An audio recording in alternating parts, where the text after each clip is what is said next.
biologi, pendidikan fisika, pendidikan ilmu pengetahuan alam, fisika, pendidikan kimia, pendidikan geografi, dan teknik geologi. Fakultas Olahraga dan Kesehatan terdiri dari farmasi, kesehatan masyarakat, ilmu keperawatan, pendidikan kepelatihan dan olahraga, dan pendidikan jasmani, kesehatan, dan rekreasi. Fakultas Perikanan dan Ilmu Kelautan terdiri dari budidaya perairan, manajemen sumber daya perairan, dan teknologi hasil perikanan. Fakultas Pertanian terdiri dari agribisnis, peternakan, agroteknologi, dan ilmu teknologi pangan. Fakultas Sastra dan Budaya terdiri dari Pendidikan Bahasa dan Sastra Indonesia, Pendidikan Seni, Drama, Tari, dan Musik, serta Pendidikan Bahasa Inggris dan Pendidikan Pariwisata. Fakultas Teknik terdiri dari Teknik Sipil, Pendidikan Vokasional Konstruksi Bangunan, Teknik Elektro, Pendidikan Teknologi Informasi, Sistem Informasi, Teknik Arsitektur, Pendidikan Seni Rupa, Teknik Industri, dan Pendidikan Teknik Mesin. Berikut untuk program master terdiri dari S2 Pendidikan Bahasa Indonesia, S2 Pendidikan Bahasa Inggris, S2 Administrasi Pendidikan, S2 Pendidikan Ekonomi, S2 Teknologi Pendidikan, S2 Pendidikan Non-Formal, S2 Pendidikan Dasar, S2 Pendidikan Matematika, S2 Pendidikan Pancasila dan Kewarganegaraan, S2 Pendidikan Biologi, S2 Pendidikan Fisika, S2 Kependudukan dan Lingkungan Hidup, S2 Ilmu Hukum, S2 Ilmu Kelautan dan Perikanan, S2 Administrasi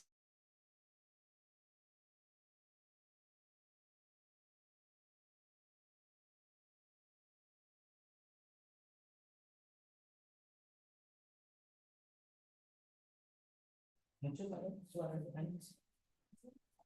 cek 1 2.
S2 Administrasi Publik, dan S2 Agribisnis. Berikut untuk program doktor terdiri dari S3 Linguistik Terapan, S3 Pendidikan Ilmu Pengetahuan Alam, S3 Administrasi Publik, dan S3 Ilmu Pendidikan. Mahasiswa-mahasiswa UNG telah berhasil memenangi berbagai kompetisi di tingkat nasional dan internasional. Telah menjadi wakil Indonesia di ajang olahraga internasional seperti SEA Games dan Asian Games, debat bahasa Inggris, pergelaran seni budaya, dan karya tulis ilmiah.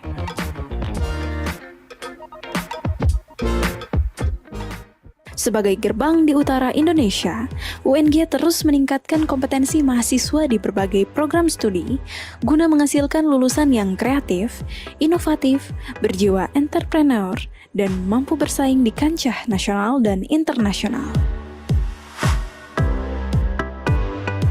UNG membangun kerjasama dengan pemerintah, perusahaan-perusahaan swasta, dan universitas-universitas terkemuka di Indonesia dan dunia. Rektor Edward Tuolok bersama 860 dosen dan 39 profesor terus memperbaiki dan meningkatkan indikator-indikator kinerja, keunggulan dalam mengajar, keunggulan dalam riset, dan keunggulan dalam inovasi.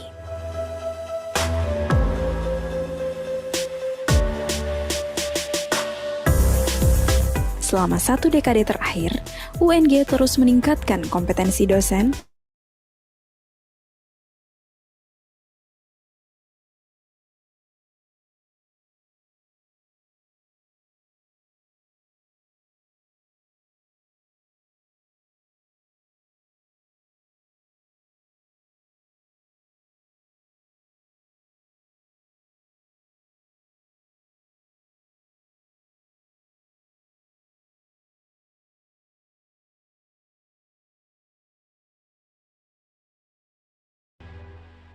We'll see you at Universitas Negeri.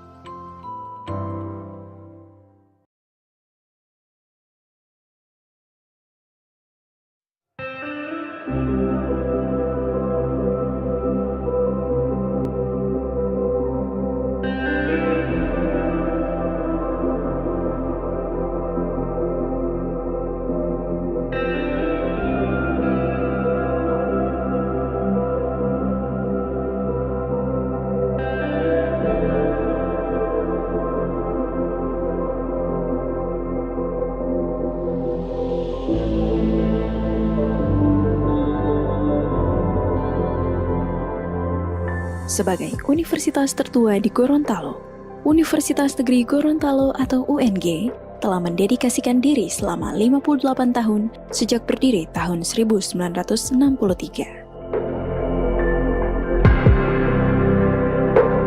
Dengan letak geografis yang strategis, berada di kawasan Teluk Tomini, Universitas Negeri Gorontalo menjadi pusat pendidikan di Indonesia bagian utara. Menghadapi era revolusi industri keempat, Universitas Negeri Gorontalo berkomitmen mengembangkan pendidikan dan pembelajaran digital based learning. UNG yang berlokasi di Kota Gorontalo dan Kabupaten Bone Bolango, Provinsi Gorontalo, menyelenggarakan pendidikan akademis dan profesional di bidang sains, teknologi, pendidikan, perikanan, ilmu sosial, pertanian, manajemen dan bisnis, olahraga, seni, budaya, dan ilmu kesehatan. Universitas Negeri Gorontalo menyediakan kursus lintas spektrum bidang akademik, 53 program studi sarjana, 11 fakultas, 16 program master, dan 4 program doktor. Berikut adalah program studi di setiap fakultas dan pasca sarjana. Fakultas Ekonomi terdiri dari Pendidikan Ekonomi, Akuntansi, Manajemen, dan Administrasi Publik.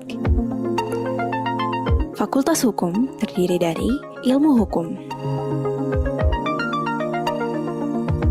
Fakultas Ilmu Pendidikan terdiri dari bimbingan dan konseling, manajemen pendidikan, pendidikan luar sekolah, pendidikan guru sekolah dasar, dan pendidikan anak usia dini. Fakultas Ilmu Sosial terdiri dari pendidikan sejarah, pendidikan Pancasila dan kewarganegaraan, sosiologi, dan ilmu komunikasi. Fakultas Kedokteran terdiri dari Prodi Kedokteran. Fakultas Matematika dan Ilmu Pengetahuan Alam yang terdiri dari pendidikan matematika, statistika, pendidikan biologi, pendidikan fisika, pendidikan ilmu pengetahuan alam, fisika, pendidikan kimia, pendidikan geografi, dan teknik geologi. Fakultas Olahraga dan Kesehatan terdiri dari Farmasi, Kesehatan Masyarakat, Ilmu Keperawatan, Pendidikan Kepelatihan dan Olahraga, dan Pendidikan Jasmani, Kesehatan, dan Rekreasi. Fakultas Perikanan dan Ilmu Kelautan terdiri dari Budidaya Perairan, Manajemen Sumber Daya Perairan, dan Teknologi Hasil Perikanan. Fakultas Pertanian terdiri dari Agribisnis, Peternakan, Agroteknologi, dan Ilmu Teknologi Pangan. Fakultas Sastra dan Budaya terdiri dari Pendidikan Bahasa dan Sastra Indonesia, Pendidikan Seni, Drama, Tari, dan Musik, serta Pendidikan Bahasa Inggris dan Pendidikan Pariwisata. Fakultas Teknik terdiri dari Teknik Sipil, Pendidikan Vokasional Konstruksi Bangunan, Teknik Elektro, Pendidikan Teknologi Informasi, Sistem Informasi, Teknik Arsitektur, Pendidikan Seni Rupa, Teknik Industri, dan Pendidikan Teknik Mesin. Berikut untuk program master terdiri dari S2 Pendidikan Bahasa Indonesia, S2 Pendidikan Bahasa Inggris, S2 Administrasi Pendidikan, S2 Pendidikan Ekonomi, S2 Teknologi Pendidikan, S2 Pendidikan Non-Formal, S2 Pendidikan Dasar, S2 Pendidikan Matematika, S2 Pendidikan Pancasila dan Kewarganegaraan, S2 Pendidikan Biologi, S2 Pendidikan Fisika, S2 Kependudukan dan Lingkungan Hidup, S2 Ilmu Hukum, S2 Ilmu Kelautan dan Perikanan, S2 Administrasi Publik, dan S2 Agribisnis. Berikut untuk program doktor terdiri dari S3 Linguistik Terapan, S3 Pendidikan Ilmu Pengetahuan Alam, S3 Administrasi Publik, dan S3 Ilmu Pendidikan. Mahasiswa-mahasiswa UNG telah berhasil memenangi berbagai kompetisi di tingkat nasional dan internasional. Telah menjadi wakil Indonesia di ajang olahraga internasional seperti SEA Games dan Asian Games, debat bahasa Inggris, pergelaran seni budaya, dan karya tulis ilmiah.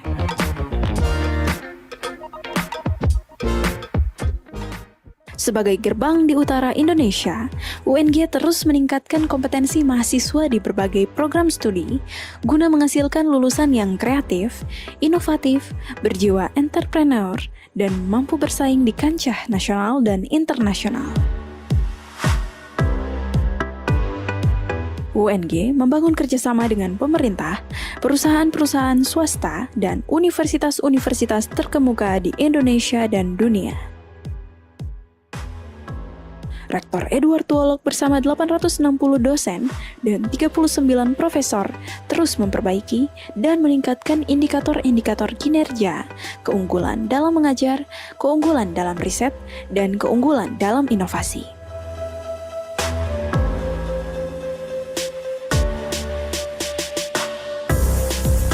Selama 1 dekade terakhir, UNG terus meningkatkan kompetensi dosen, riset-riset yang menghasilkan temuan-temuan yang bermanfaat bagi peningkatan kesejahteraan masyarakat, pembangunan daerah, inovatif, dan berkelanjutan. Welcome to Universitas Negeri Gorontalo, a center university in Gorontalo with excellent and competitive human resources. We enhance the access for everyone to enjoy research provided so that the knowledge inside the university can be applicable outside. We'll see you at Universitas Negeri Gorontalo.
Dasar adalah berkat kerjasama dari jurusan S1 ilmu lingkungan, korporat S2 kependidikan lingkungan hidup, dan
baik Bapak Ibu, kegiatan hari ini akan segera kita mulai.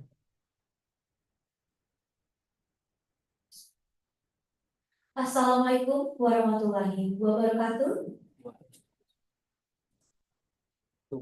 Ada suara. Good morning.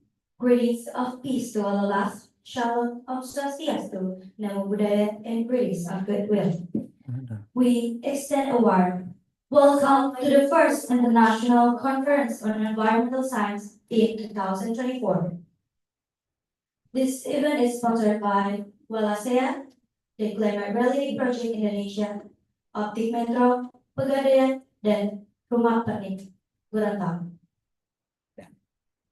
The Honorable Dean of Mathematics and Natural Science Faculty, Universitas Negeri Gorontalo, Profesor Dr. Fitriani Hawa, MSc. Director of Postgraduate Program, Profesor Dr. Insinyur Mahdudin Barwadi, MP. The first Deputy Director of Postgraduate Program for Academic and Student Section, Profesor Dr. Insinyur Hasim, MSc. The second Deputy Director of Postgraduate Program for Financial Section, Professor Dr. Weni Musa, Oke, MSc, nah itu.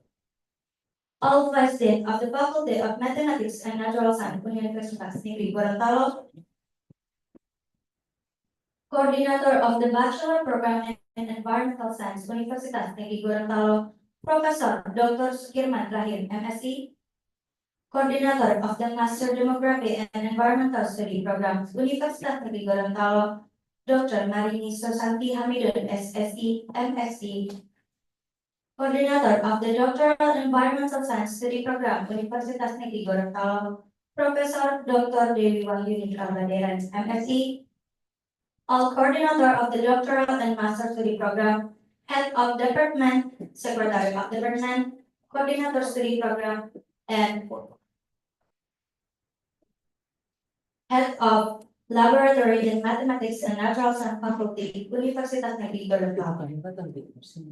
The Honorable Keynote Speaker, Professor Agustin Taufik Ashari, PN, Hons, PhD from Monash University, Professor Arizona Koji from Kumamoto University, Amanda Katili, PhD, Director of Climate Reality Indonesia, Regina Valentin Idolina, MSc from Universitas Negeri Gorontalo, Head of Department, Mathematics and Natural Science Faculty, Universitas Negeri Gorontalo, all lecturer and educational staff in the Faculty of Mathematics and Natural Science, Universitas Negeri Gorontalo, and most especially all participants of the International Conference on Environmental Science in 2024.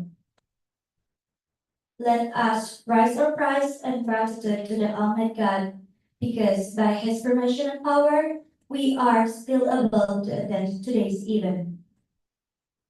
And by seeking guidance and blessing from the Almighty God, while reciting the Basmalah, Bismillahirrahmanirrahim.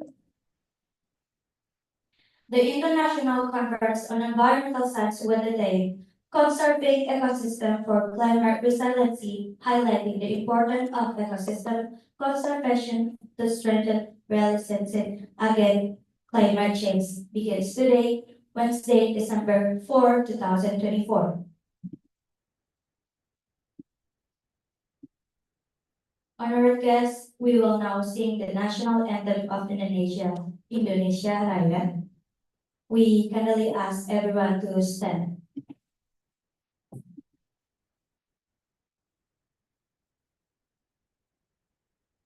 Indonesia Raya.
You may now be seated.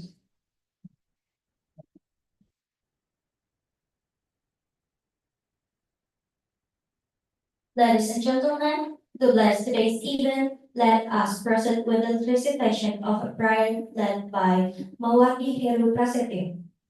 Please proceed. Assalamualaikum warahmatullahi wabarakatuh. Good morning, ladies and gentlemen. Before we start today's event, let us bow our head for a moment. Pray to God subhanahu wa ta'ala so that our international conference can be received to all of us. I will lead this prayer based on the belief of Islam, and those who are not Muslim, you are blessed to pray according to each of your beliefs. Bismillahirrahmanirrahim. Alhamdulillahi rabbil alamin. Hamdan shakirin, hamdan na'imin. Ghafur mazidan. Ya Rabbana lakal hamdu kama yanbaghi jikal karim wa 'azimi sultanik. Allahumma salli ala Muhammad wa ala alihi wa sahbihi ajma'in. Oh Allah, today, Wednesday, December 4, 2024, it is a beautiful day. We gather here online via Zoom meeting to hold an international conference on environmental science with the theme highlighting the importance of ecosystem conservation and resilience against climate change. Oh Allah, make this international conference as a useful science assembly, as a venue of sharing useful ideas, knowledge, and experiences of the scholars, researchers, and students of various disciplines. May this be beneficial for our lives, broaden our knowledge, shine our ideas, and lead us to be successful, productive persons, which in turn will increase the decay of our nation. Oh Allah, guide and bless our hearts and our minds with the light of your guidance. Impart your supreme wisdom upon our activities. Help us to speak our minds clearly. Help us to listen to each other, respect, and love each other so that we are included to the blessed persons. Oh Allah, protect us from unintended temptation, show us the right path, and give us knowledge and strength to perform good things. Show us and make it clear the bad things, and give us knowledge and strength to avoid them. Oh Allah, you are the one who can fulfill our prayers. Allahumma inna nas'aluka ilman nafi'a wa rizqan tayyiban wa 'amalan mutaqabbalan.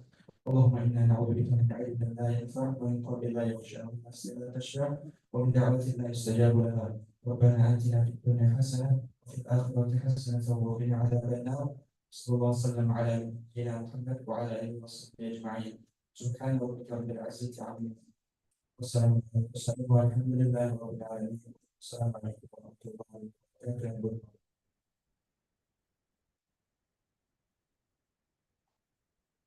Yes, next, we will listen to the remark from the Dean of the Faculties of Mathematics and Natural Science, Universitas Negeri Gorontalo, who will also open today's event to be delivered directly by Professor Dr. Fitriana Liawan, MSc. Time is yours. Thank you. Bismillahirrahmanirrahim. Assalamualaikum warahmatullahi wabarakatuh. Good morning, everybody. The Honorable Director of Postgraduate Program Universitas Negeri Gorontalo, Profesor Dr. Mahdudin Marwadi, MP, Deputy Director of Postgraduate Program Universitas Negeri Gorontalo, Vice Dean Faculty of Mathematics and Natural Science, Universitas Negeri Gorontalo, Head of Department, Secretary of Department, Coordinator Study Program, and Head of Laboratory. Respected keynote speakers from within the country and abroad, Professor Taufik Ashari from Monash University, Professor Arjono Koji from Kumamoto University, Ohio, gozaimasu. Professor Mrs. Amanda Katiri PhD from Director Climate Reality Indonesia, and Regina Valentina Aidalina from Universitas Negeri Gorontalo. Esteemed participants, academics, researchers, students, and all attendees. First and foremost, let us extend our gratitude to Allah Subhanahu wa Ta'ala, the Almighty, for His blessings and grace that enable us to gather on this beautiful day for the international conference. The honorable audience, climate change poses raising global challenges that cannot be overlooked. Its impacts are tangible and have been felt across various regions in the world, including here in Gorontalo province. Gorontalo boasts remarkable natural wealth from the biodiversity of the Tomini Bay marine ecosystem to its terrestrial ecosystems such as tropical forests and hilly areas, which play vital roles in maintaining environmental balance. However, we are also aware that Gorontalo, like many other regions worldwide, is increasingly vulnerable to the impacts of climate change, including floods, droughts, and threats to ecosystem stability. Thus, our roles as academics and local communities are crucial in preserving and conserving these environments through research, management, and community involvement initiative. Universitas Negeri Gorontalo, particularly the Faculty of Mathematics and Natural Science, is proud to be a part of the global effort to address these issues. This international conference is one of our commitments to fostering discussion, sharing knowledge, and developing collaborative solutions for ecosystem conservation, not only in Gorontalo in Indonesia, but globally as well.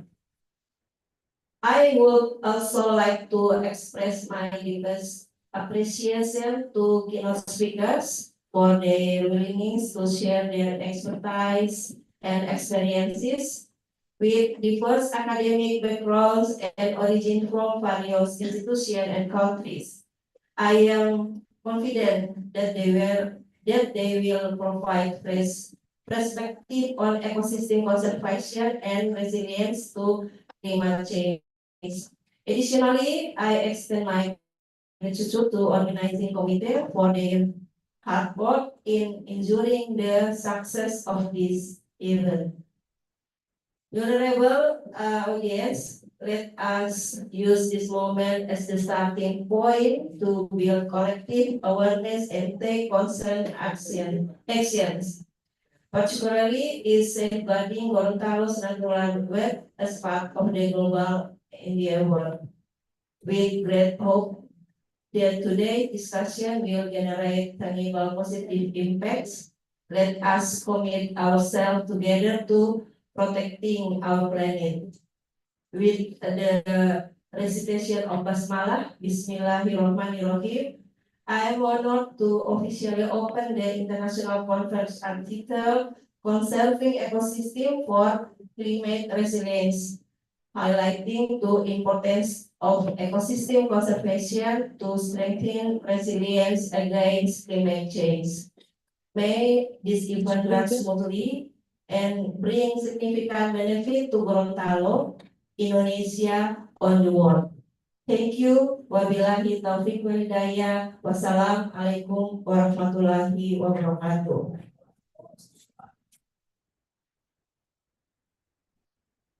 This survey from the Dean of the Faculty of Mathematics and Natural Science, Universitas Negeri Gorontalo. Thank you. Respected ladies and gentlemen, with the conclusion of the remarks by the Dean of Mathematics and Natural Science Faculty, Universitas Negeri Gorontalo, the entire opening ceremony of today's event has also concluded. Thank you. Wassalamualaikum warahmatullahi wabarakatuh. Ladies and gentlemen, participants of today's international conference, we will now proceed to the plenary season. For this season, we will be joined by speakers who are professional in their respective fields. This season will be directly moderated by Mulyani Zahra Pramata, STMT, who is a lecturer at Universitas Negeri Gorontalo. He is invited to present. Thank you, ladies and gentlemen.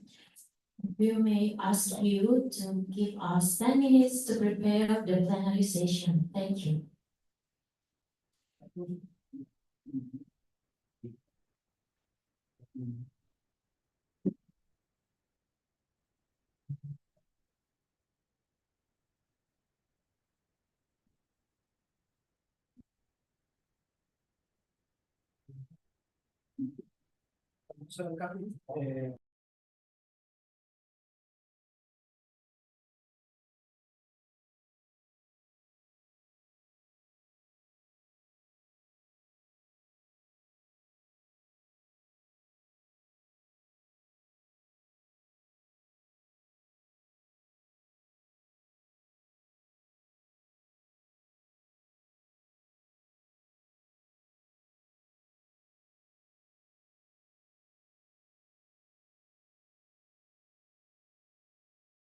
With Asha, are you ready for the plenary session, sir?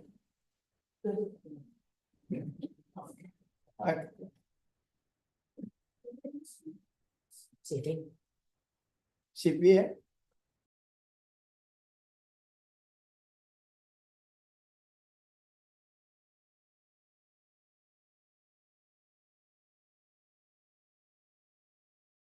Di bagian bawah.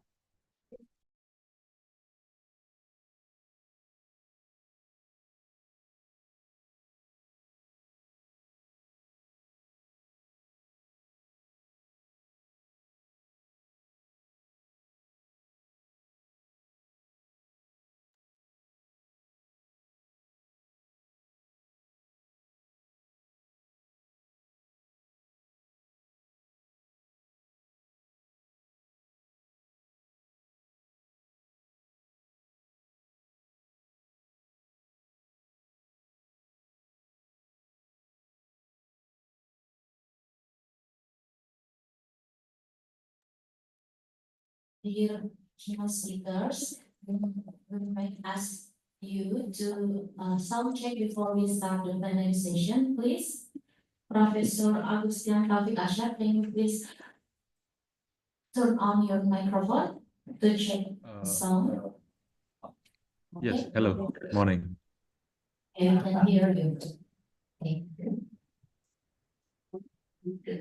It's for conference screen. Assalamualaikum warahmatullahi wabarakatuh.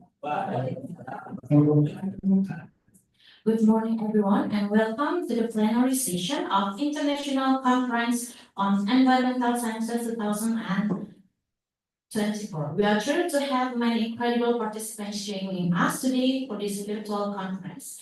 Right now, you are with me, Mulyani Zahra Paramata, and I will be your moderator for this session. I'm going to inform you that today we are going to the interesting part of this conference, which is we are going to share the session for 4 keynote speakers. The topics presented by them are highly intriguing to have into the depth and discussion. And today, our respected audience, without any hesitation, we are going to start our first keynote season. It is my pleasure to introduce our first keynote speaker, Professor Agustin Taufik Asha, Bachelor of Engineering, PhD. He was a professor of data science at Monash University, Indonesia. He leads the machine learning and cyber physical systems with international contributions to the techniques that impact environmental management, digital healthcare, and smart city.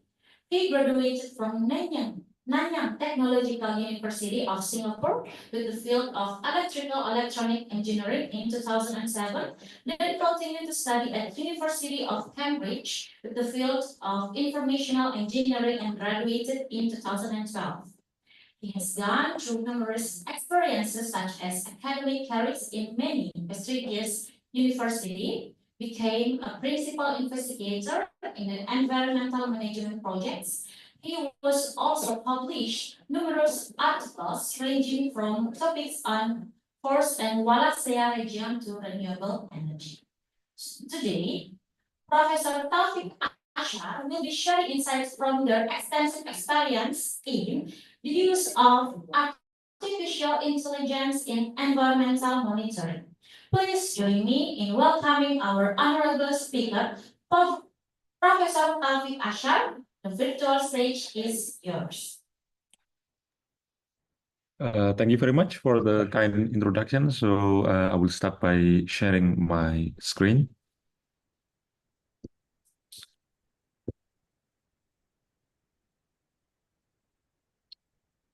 Okay, I hope my screen is visible and my voice is audible. We can hear you, sir. Okay, good. First of all, good morning, everyone. Thank you for inviting me to this conference. It's my pleasure to participate in this conference. I'm actually quite close with UNG in many respects, in particular in the research in the environmental management space. So some of the work which I'm going to present today is drawn from my experience with working with the UNG in particular, but also working with the international academic stakeholders as well. So today I'm going to share with you the area in which we try to harness the power of artificial intelligence in order to carry out efforts in climate change adaptations. And there are two focus which I'm going to really dig deeper. The first one is on the bioresource mapping, and the second one is on the biodiversity protection. These two areas of research were previously funded by the British Council. Okay. I think the moderator has kindly introduced myself, so I'm not going to repeat this, but I think just a couple of highlights that I'm currently working at Monash University. We base in the international campus, which is Indonesia. It is in addition to the previous international campuses, which are in Malaysia, China, India, and Italy. Monash itself is headquartered in Australia. We have a number of campuses there in Clayton, in Covid, in Peninsula, but we do also have like international presence. So in Indonesia, we try to work as closely as possible with the stakeholders here. We try to contribute to the further success of Indonesia, and in order to achieve that, we cannot do it alone. And part of the activities we do is to carry out research collaborations with Indonesian stakeholders to try to create a narrative in research that is motivated by a local context, by local problems, but that narrative, we try to present it into the global audience. Based on my experience, there are two particular areas which I'm currently focusing on. The first one is the one which I'm going to share today, which is on the environmental management, and the second one is on the digital healthcare. Perhaps it's not something to speak today, but you know, something which I am quite engaging closely quite recently. Okay, my research is actually on what we call as a cyber physical system. Some people call it as Internet of Things, but in general, it is actually an integration of two different words. The first one is the word of physical space, which we have seen from physical devices such as sensors, actuators, anything we can observe, anything we can measure, anything we can gather the data from the phenomenon directly. So those represent the physical spaces. However, we also have the cyber spaces in which we exchange a lot of data, in which we try to virtualize what we have seen in physical space into something that can be can undergo softwareization, let's call it that way. So there is actually interactions between what's happening on the physical domain and what's happening in the cyber domain, and the focus on my research is how actually to bridge between these two spaces altogether. In terms of applications, there are numerous applications which we can observe from the implementations of cyber physical systems. So we have seen applications from, let's say, renewable energy, applications from smart city, applications from environmental monitoring, applications in, let's say, precision agriculture, and so on and so forth. So there are plenty of areas which cyber physical system is relevant, and this is increasingly relevant because we are seeing the more and more physical objects, more and more machines are getting connected nowadays. So if you look at the cyber physical system, we can actually map the system into the interconnections of four entities. The four entities, the first one is actually the people. The people is the one that has interest in terms of getting as much value as possible from the cyber physical system. The second one is what we call as the things. So the things represent the physical objects. It can be sensor, it can be actuator, it can be devices that attach with the sensor, and so on and so forth. And then people and devices, people and things, they are actually generating data. With more and more interconnectivity, more and more data are being generated. And with the more data we generate, it translates into what we call as big data.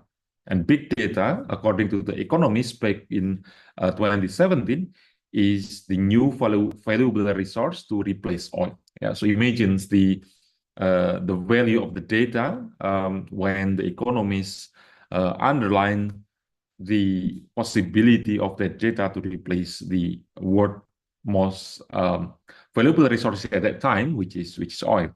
So obviously we can leverage the power of data, and at the end of the day, the data can be utilized to empower the process, to empower the process, to change the process so that the process can be rightly targeted, can deliver the right information to the right persons or machines at the right time. So the interactions of all of these different components make it what we call as cyber physical system or Internet of Everything. Okay, with regard to my research profile, so as I mentioned, my current focus is on cyber physical system, and I do look into a range of application areas such as environmental management, renewable energy, intelligent transportation, disaster management, healthcare, Internet of Nano Things, and big data and cybersecurity. However, for today, we are going to focus mostly on the environmental management aspect of my work. So let me start it with my talk with this background information. So as we have witnessed, climate change has been quite, what do you call it, more and more relevant nowadays. We are seeing the impact of climate change in the form of disasters, in the form of ice melting in the two poles, in the form of increasing the temperature, in the form of increasing the sea level. So we have seen a lot of those impacts nowadays. And in fact, I do hear the disaster that was actually experienced by people in Gorontalo back in July or August, where the big flooding was hitting the regions. And perhaps one of the explanations behind that disaster is actually the climate change. And climate change comes from what we call as the greenhouse effect. So in our atmosphere, we do have like different layers of gases. In one of the layers, they are actually quite affected by the level of the greenhouse. So that level of greenhouse correlates strongly with the CO2 emissions we emitted from our day-to-day life. So it can be coming from the transportation, it can be coming from the industry, and so on and so forth. And the problem with that greenhouse layer is that they are actually emitting the heat and radiations across different directions, which can contribute to the increase of the temperature in our Earth. And the impact is beyond just disaster. So we have seen also impact in the context of food security. So the agriculture is struggling with reference to the climate change.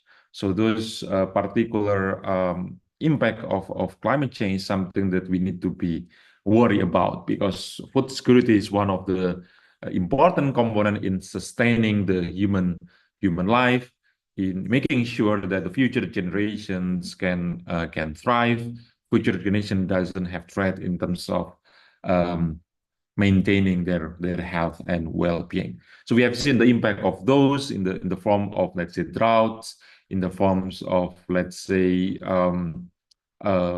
failures of harvesting, in the forms of insufficient certain number of foods, which impact how, as a country, we can sustain the food security. This is another example where we have seen the impact of those disasters to some of the agricultural landscape. So, for example, floods can be detrimental against commodities such as rice, where it just requires enough level of waters, but not too much, because too much means some of the agricultural area can be adversely impacted by those disasters. Another example there is the fire that is happening in the forest, and that fire can actually threaten the level of the biodiversity, which we value so much in order to maintain the ecosystem balance.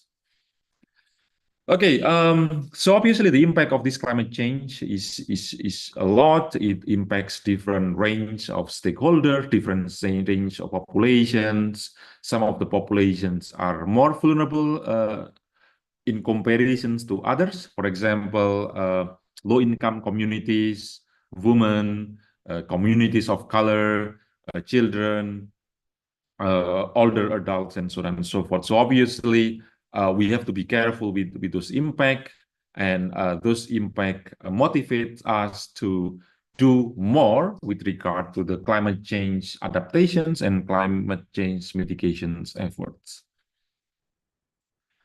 Okay, so if you look at one of the main causes of the climate change is actually the level of CO2 emissions. And the problem with the modern society is we generate so much CO2, in particular coming from the industrialization, in particular coming from the increased level of fossil fuel-driven transportations. So with the CO2, in order to reduce the worsening scenarios of climate change, then we need to take the CO2 back from the atmosphere, right? So one way to do that is what we call as the carbon sequestration method, where we capture the CO2 from the atmosphere, and we do process it into the form that is less harmful to the populations.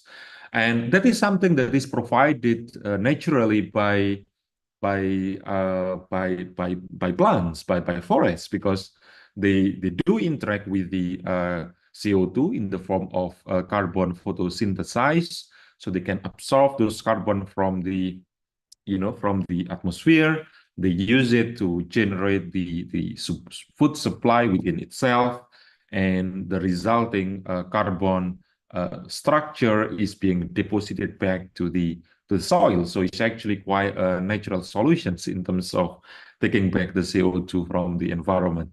However, the problem nowadays is we have witnessed less and less trees are there because of the opening of the land cover, because of the reutilizations of the land for different purposes. So there are a lot of things that are quite complex. They are interacting, and they are kind of defining how this global warming as a result of climate change has been evolving since the past decades and centuries. Okay, so that's the background context on the area which I'm going to share next. I have to declare that I'm not an expert in this domain, but I try to utilize how this power of the data, the power of the artificial intelligence, which have been emerging in the domain of computing and digital technology, to help address some of the challenges in the climate change mitigations and adaptation effort. So one of the report which was quite useful to establish this is this report by IPCC, right? So they have this report on climate change mitigation effort through the utilizations of what they call it as the renewable energy sources. So in the past, most of the energy sources are coming from fossil fuels, which are less desirable in terms of emission. So one way to address that level of emission is by looking at the possible renewable energy sources, which are green, which are renewable, which generate less emissions, which mitigate the possibility of increasing the level of CO2 in the atmosphere. So if you look at these particular recommendations in one of the sections, we have seen the importance of looking at an appropriate biomass for energy. So we have a bioenergy. They also identified another source of this renewable energy in the form of solar, wind, and hydro-generated electricity.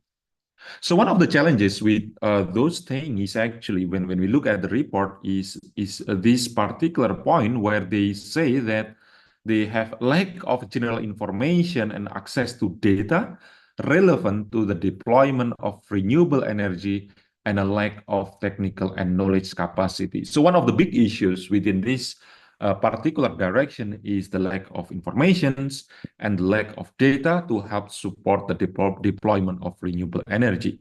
So perhaps the data and AI, generations of the new data sets and artificial intelligence on top of the data set can address this particular challenge.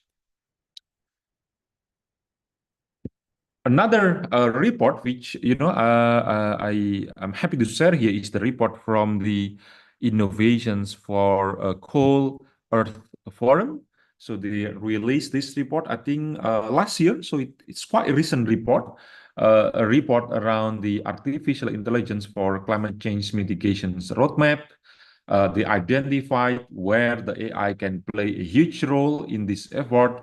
A number of things I will mention here. The first thing here is AI can help to improve by analyzing vast amounts of data from Earth observation satellites, drones, land-based monitoring, and so on and so forth, in order to carry out the assessment of the greenhouse gas emission.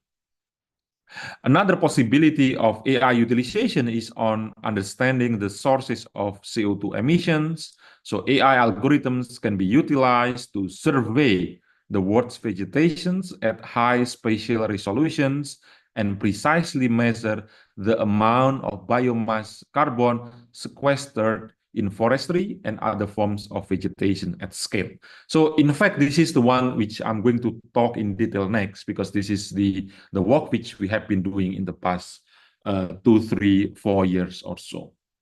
Another possibility here is that AI can help analyze data on biomass characteristics, grow rates, to optimize feedstock for biomass carbon removal and storage, increasing renewable energy generations by optimizing land use for multiple purposes. So just by reading this report, we know the direction which we need to take whenever we really want to understand the utilizations of AI in the context of this climate change mitigations effort. Okay, sorry, it was just quitting the slide mode. Okay, another thing here, I'm not going to again read the details, so you can refer to that report. So there are a variety of ways in which AI can help in the context of climate change adaptations and mitigations. Okay, so I'm going to focus on one of the case study which we have been really working on, and that case study is related to what we call as the searching for alternative bioenergy sources. So the motivation is quite clear. The level of emission has increased, the deforestation has increased. So obviously we have a very tight capacity to sequester this carbon back to the environment. So we need to look for new energy sources which are greener than fossil fuel, which generate less emissions, but at the same time that alternative energy is potentially viable for commercialization. So one of the challenges we have is this combating interest between energy security and climate change. Obviously, in the context of Indonesia, we do see the utilizations of oil palm to offer these green bioenergy sources. But the problem with oil palm is this picture, right? The increased level of deforestation is in particular the deforestations of native forest. The other challenge will be on the limited alternative for bioenergy supply. And one of the reasons for that limitation is coming from the lack of data. So in order to address those challenges, we do need data. We need the data, and the data can be utilized later together with the AI to provide the data-driven evidence, policy making, data-driven action plan. Okay, so let me just give maybe a little bit or very short introductions about the data-driven AI, just to give a context how AI can be utilized in this particular space. We imagine AI as like a machine, so we want the machines to learn. So what we can do is we throw a data in which the machines require to learn. Along with the data, we put like a label. So for example, in this case, we have a data in the form of picture, and then we put also the label that this picture is actually a monkey. We do the same for other type of animals, and we put the label, another type of animals, and we put the labels, and we generate a large amount of images around these three animals so that the machine is capable to extract knowledge from this learning process. Our hope is when we throw new data, which the machine has not seen before, the machine can confidently say that this data is actually a cat. Yeah. So that capability reflects the ability of machine to learn from the large amount of data which we provided to the machine. This is one of the example of the utilizations of that machine learning. I'm not going into the details. This is another example on how the AI can be utilized to predict the occurrence of disaster based on the past occurrences. So for example, we are in the year of, let's say 2010, we have this data point that describes the number of disasters. We develop a model, an AI model, which is indicated by the thick blue line here at 2010. And using the thick blue line here, we can predict what's going to happen in 2020, what's going to happen in 2025, what's going to happen in 2030, let's say. Yeah. So this is another example on how AI can be utilized to predict the number of disasters. Okay, so let me share with you two case studies in which this AI has been utilized. The first case study focused on the Indonesian bioresource mapping. This is actually a British-funded projects and the collaborations between Birmingham City University, the University of Tokyo, and also Universitas Negeri Gorontalo. So the fieldwork is actually was carried out in Gorontalo maybe about 2-3 years ago. Yeah. Okay, the motivation is on actually being able to find for these alternative energy supplies coming from biomass, and we try to address which species will have the most potential, in particular focusing on the Wallacea region. So when we try to do like a field mapping, field survey, so thanks to colleagues from UNG, Pak Iswan and team, who help us in carrying out this field work and being able to map different potentials of these bioenergy plant species. And we identify actually in the site of interest 3 different species. The first one is actually the coconut. The second one is a sugar palm. And the last one is, I think, is the clove. Yeah. So all of these species present in the forest of interest, but we focus on the 3 species for the reasons that they have been utilized by the residents in those area quite significantly. So this is the view of the forest from the top. So if we have to identify the bioenergy plants, typically we have to do manual measurement. We have to do field survey. We have to walk in the jungle and carry out this measurement one by one, right? Which is quite time consuming, which is quite labor intensive. So what we want to do is we want to utilize AI in order to capture the species automatically, and we do the mapping to the digital map. Okay, and this is what we want. We want to have a map that looks like this, which tell us which species are there and to what extent those species can be utilized for bioenergy utilization. So we look at this machine learning model. So machine learning consists of data collections, consists of the training process, consists of the model building. So we offer two possibilities of the model building. The first one is the lightweight model, which we can install to the drone directly, to the UAV directly, but we also have the full model, which we install in the cloud. Unfortunately, in the context of the Gorontalo forest, as I mentioned earlier, we do not have much connectivity in the forest, so we can't really work on the real-time detections of the species. What we do is we collect the data using the drones, we process those data offline, and we do the detection offline as well.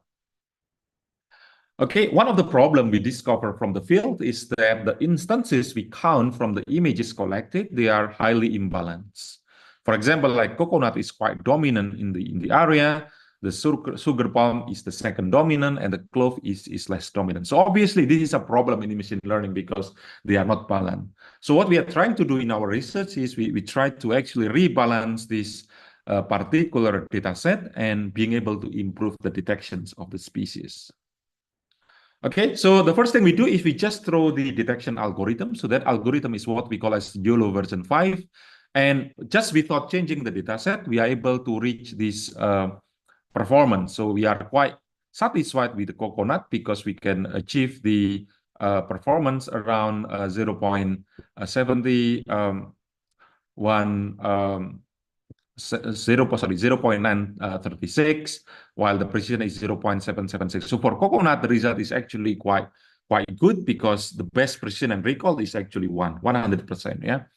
The other species are not so good, and this is something that we try to improve. As you can see, this is like how the machine learning algorithm can help detect the species.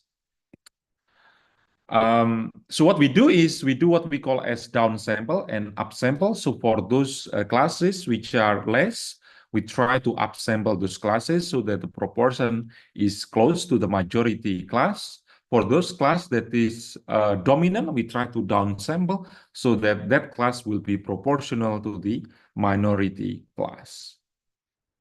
And this is the resulting dataset. So we can see the original dataset is indicated by B.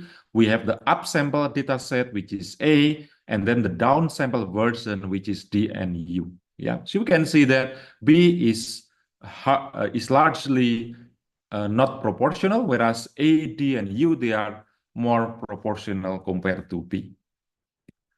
And then with that, we can improve to some extent. I think we have seen the performance improvement, in particular from the perspective of recall. At the same time, we test different detection algorithms.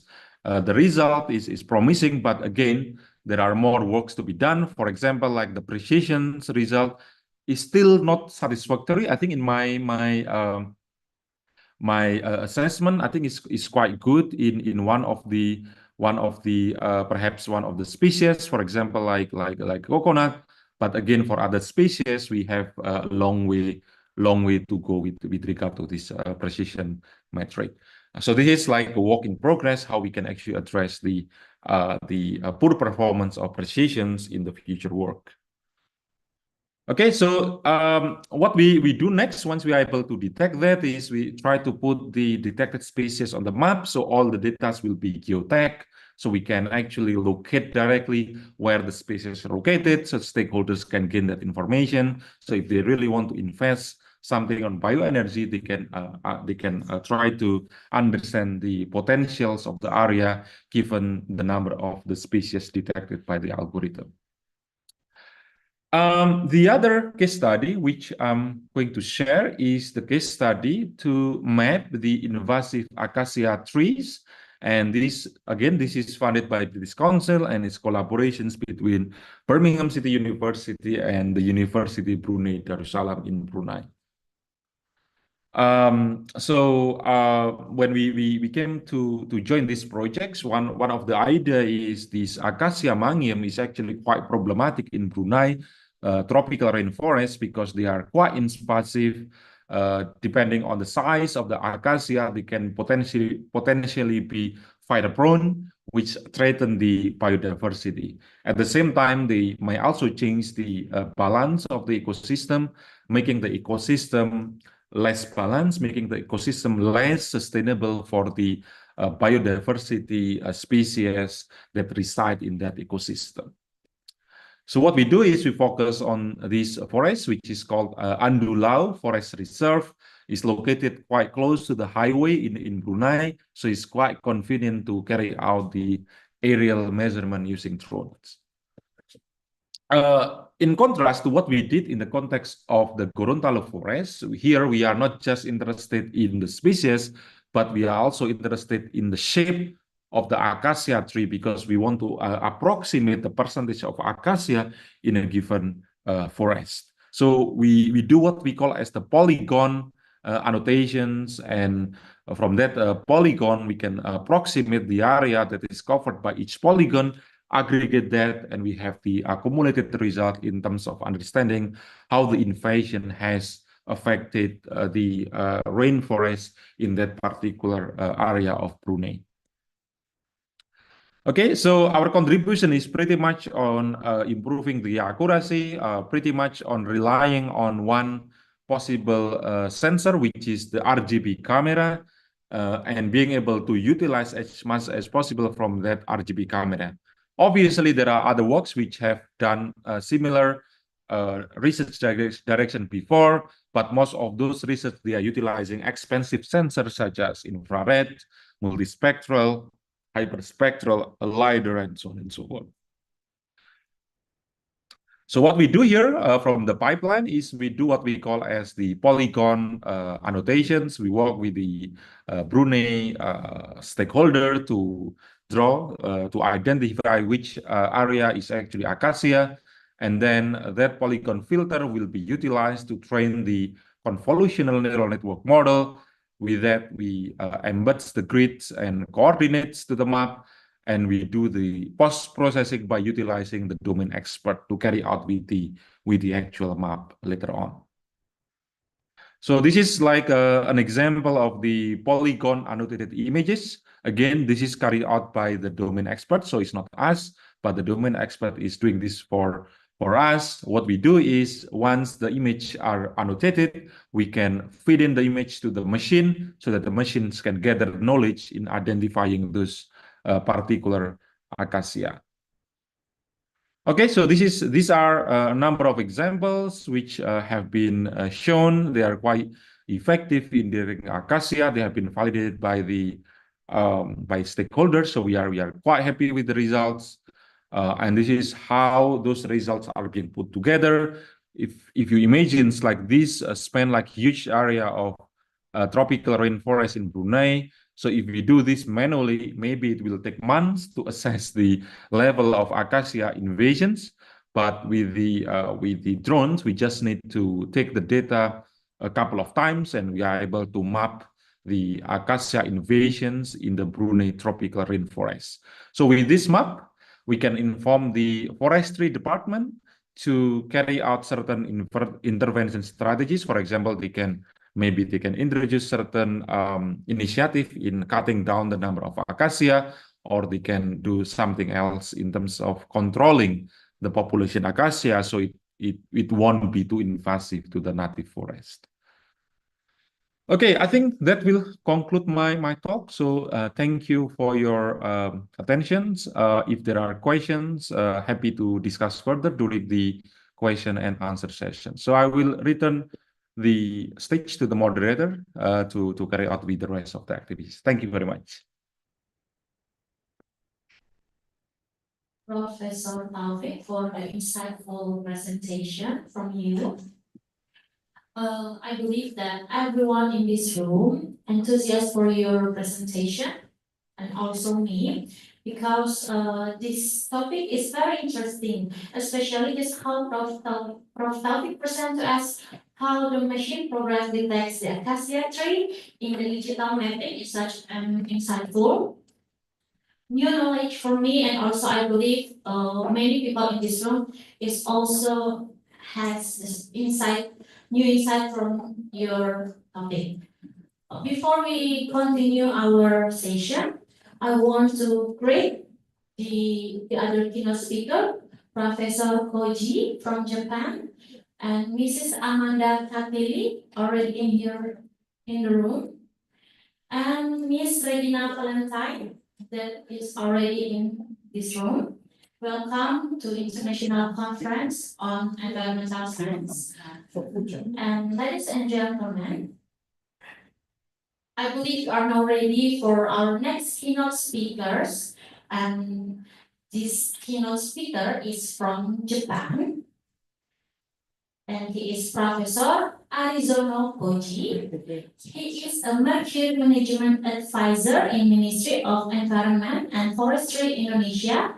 He got his bachelor degree at Pharmaceutical Sciences, Daiichi College of Pharmaceutical Sciences.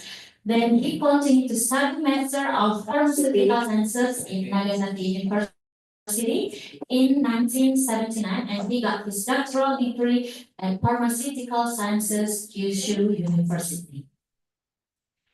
He has had remarkable professional career since 1979.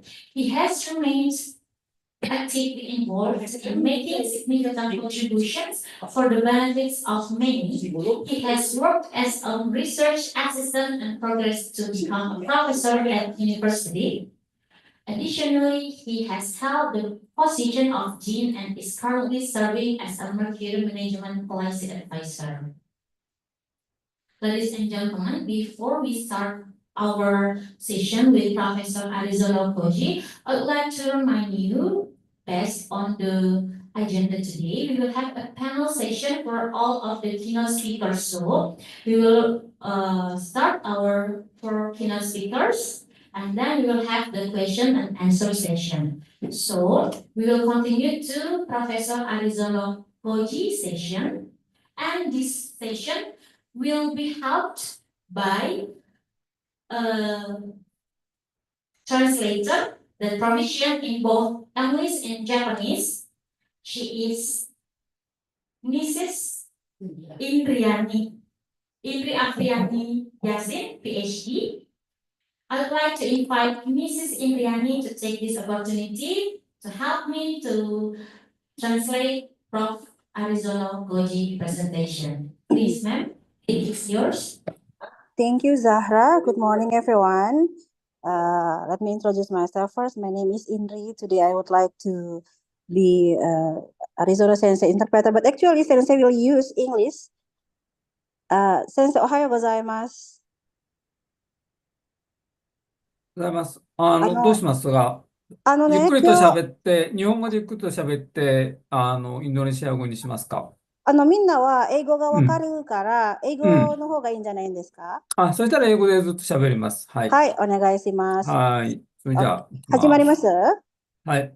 はい。So, Sensei will start the presentation in English. で、今から共有します。Okay, he will start from now, please.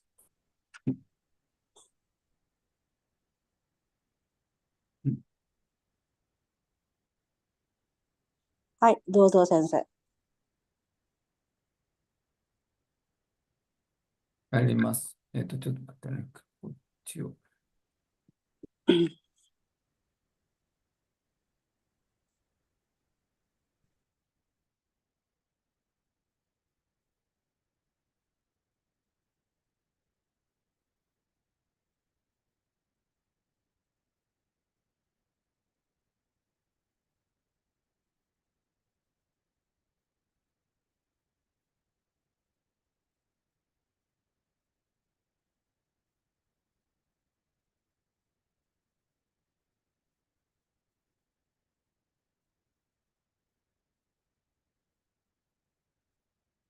Do you see my PowerPoint?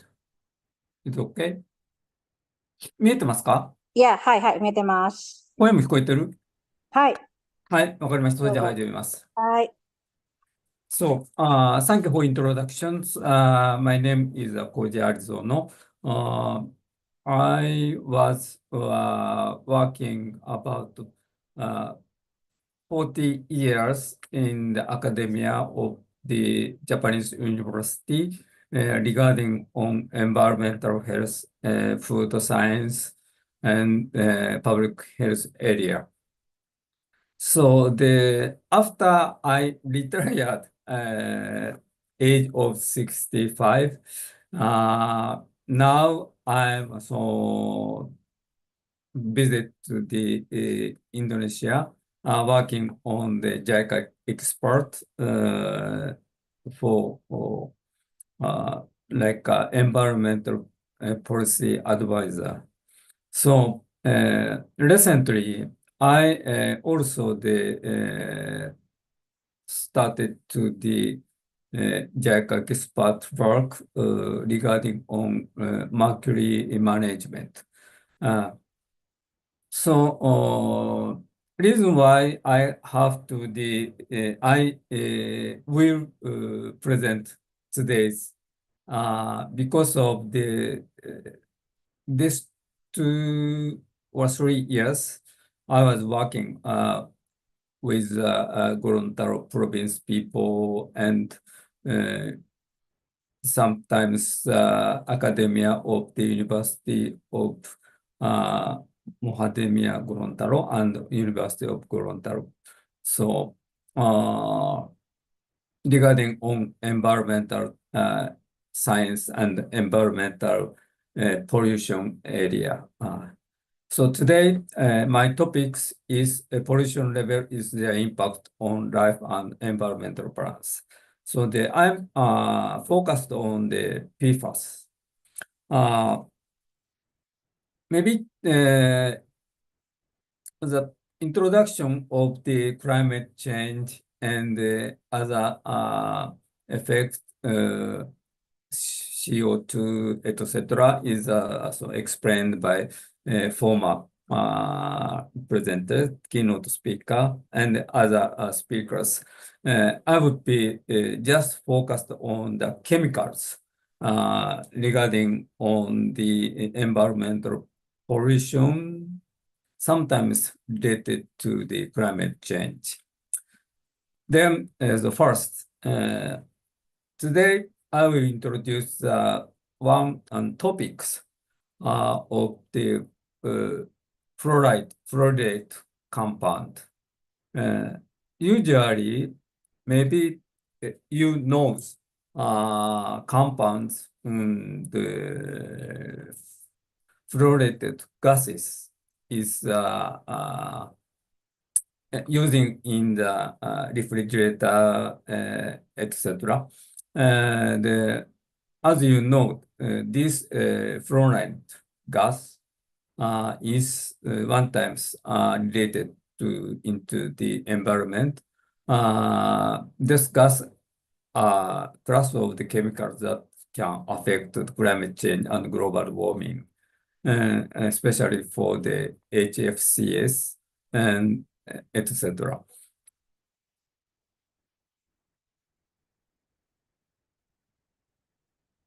Then today, related on the fluoride compound, but another topics is introduced to you, and please remind you the one of the environmental pollution or some not only environment but also the human risk. So yes, so this fluorinated gas is worry about the ozone depleting substance. The other from fluorinate compounds I will be introduced you that effect. Yes, name of the kind of the PFAS group.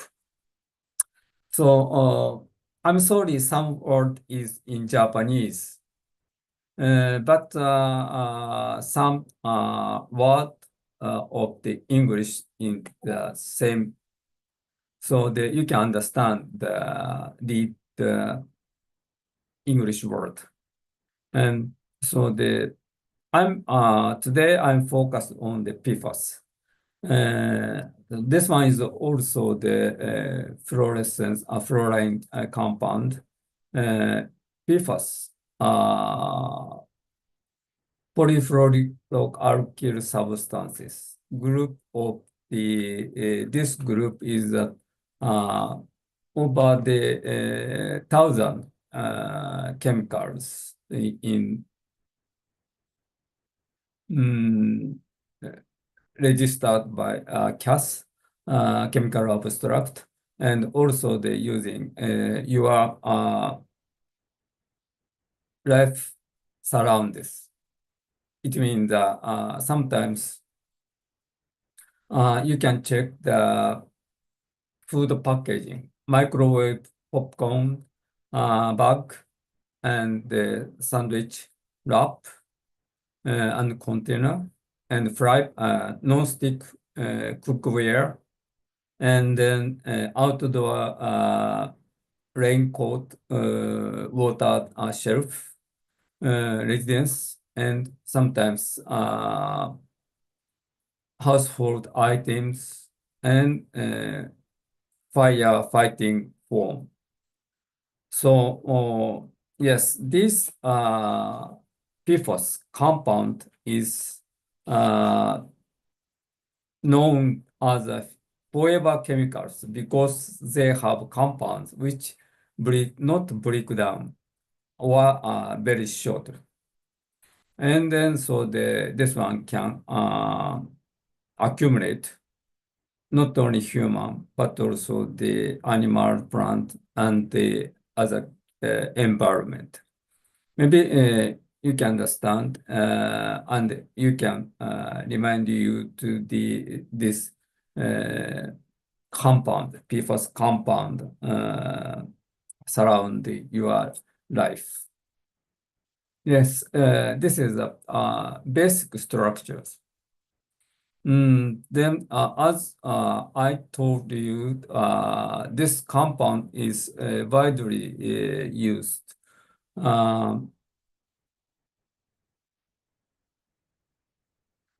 And as a heat resistance, and mainly heat resistance, chemical resistant, and flame retardant. Very famous is this firefighting foam, and also the protect water shelf, and sticky cookingware, Silverstone.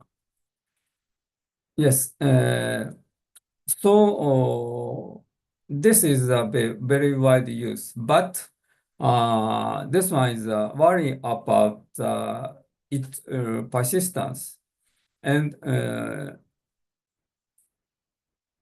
in environment, and sometimes health hazard. So in Japan and other global countries now try to ban on this product and usage. Yes, this is a story of the law and regulations. These compounds are sometimes recently regulated Stockholm Convention, PFAS conventions. Also, in Japan, PFAS and PFOA were designed as class 1 specified chemicals substance. Then law is concerning environment of the chemical substance regulation is started recently, like regulation is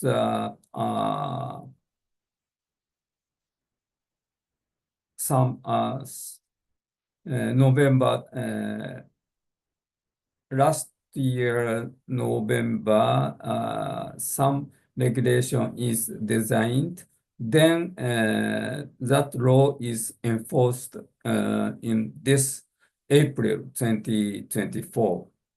Oh, yes. Because of the long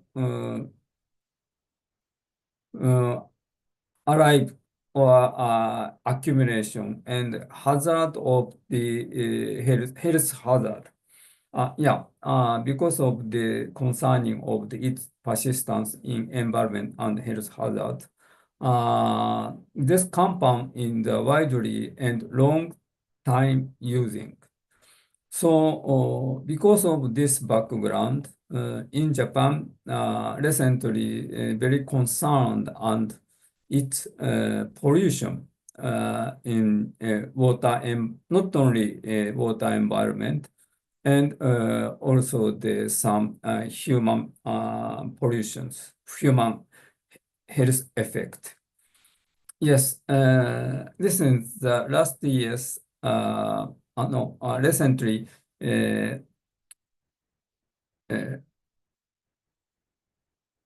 problems are concerning of the PFAS compound in water environment, especially for Okinawa area.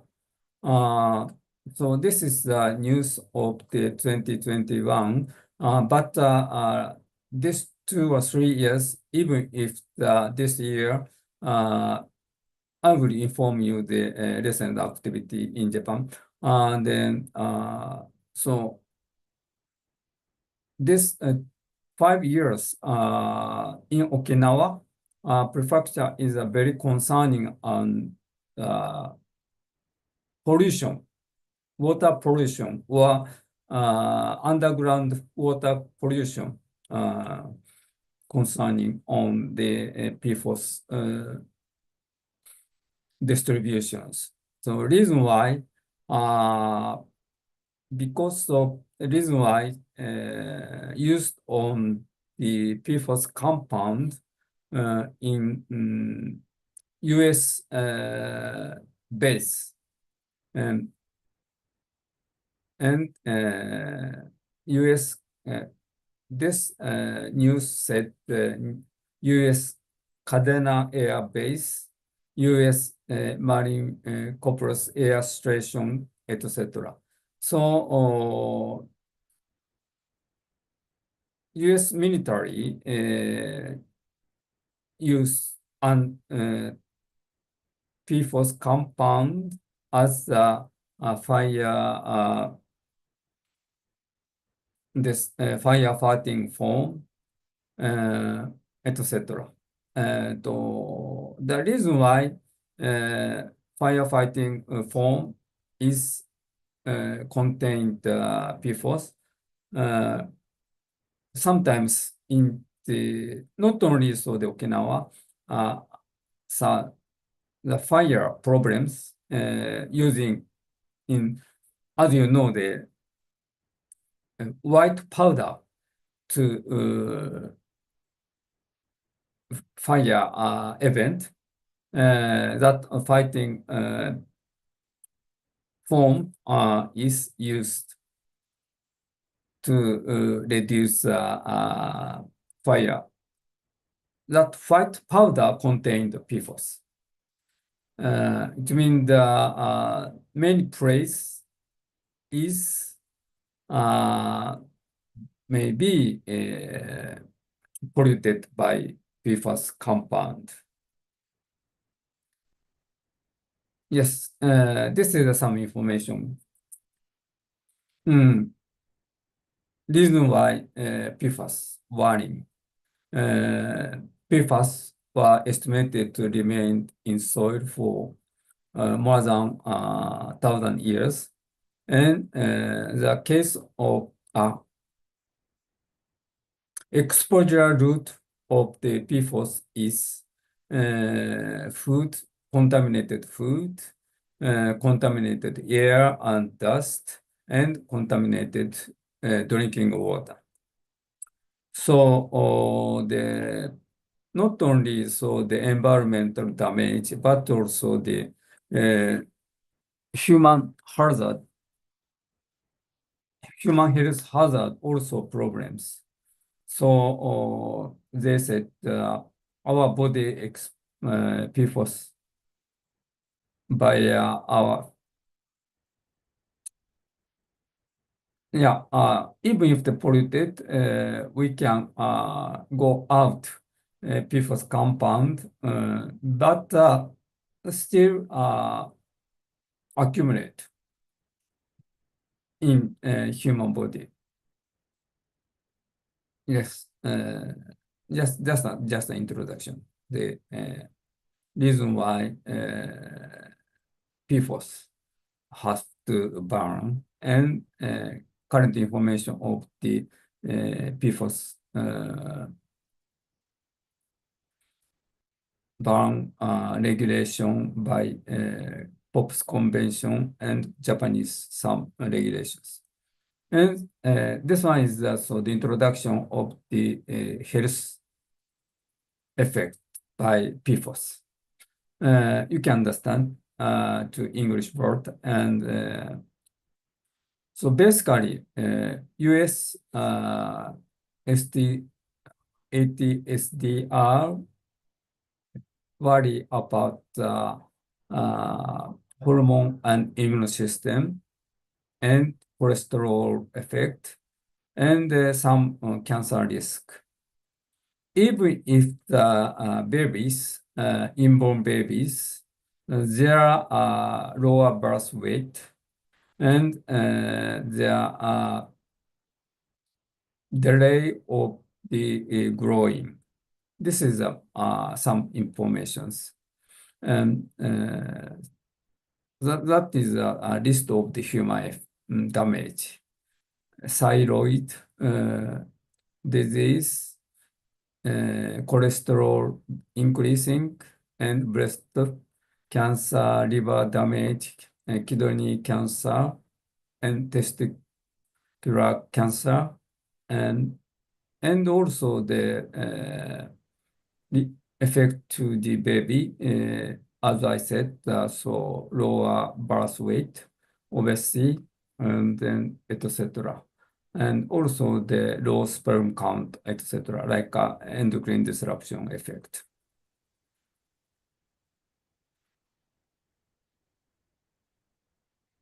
So the case of the coronavirus timing, PFOS exposure is also the effect to the human health. So they said some academia showed higher level of the PFOS in blood were linked in severity of the COVID infection situations. And also the PFOS exposure harms the immune system and may put people at great risk of contacting COVID, becoming serious ill and situations. Also, the most problem is PFOS. High PFOS level is make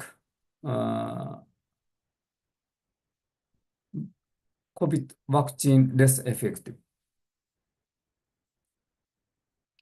So the most from now, I will inform you the not food pollutions. Just inform you the environmental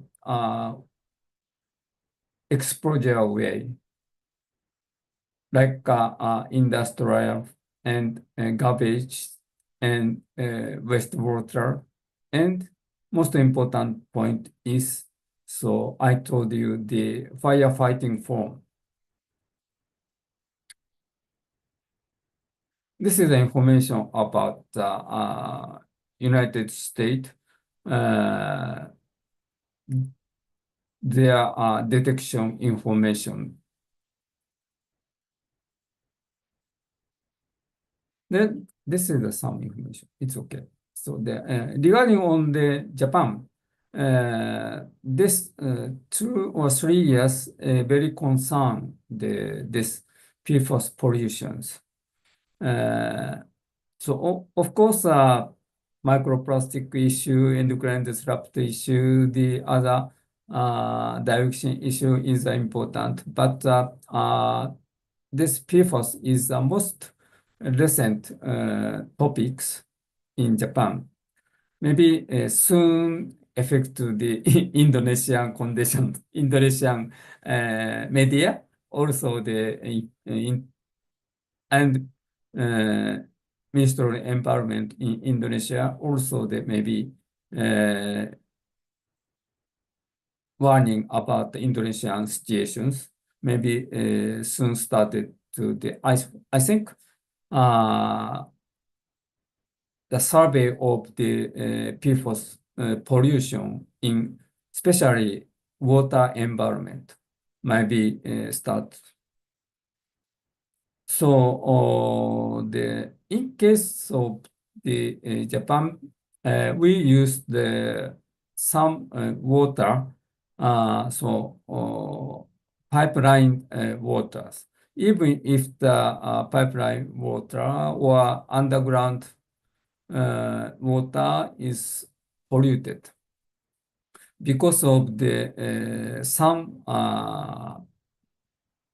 treatment plant, water treatment plant also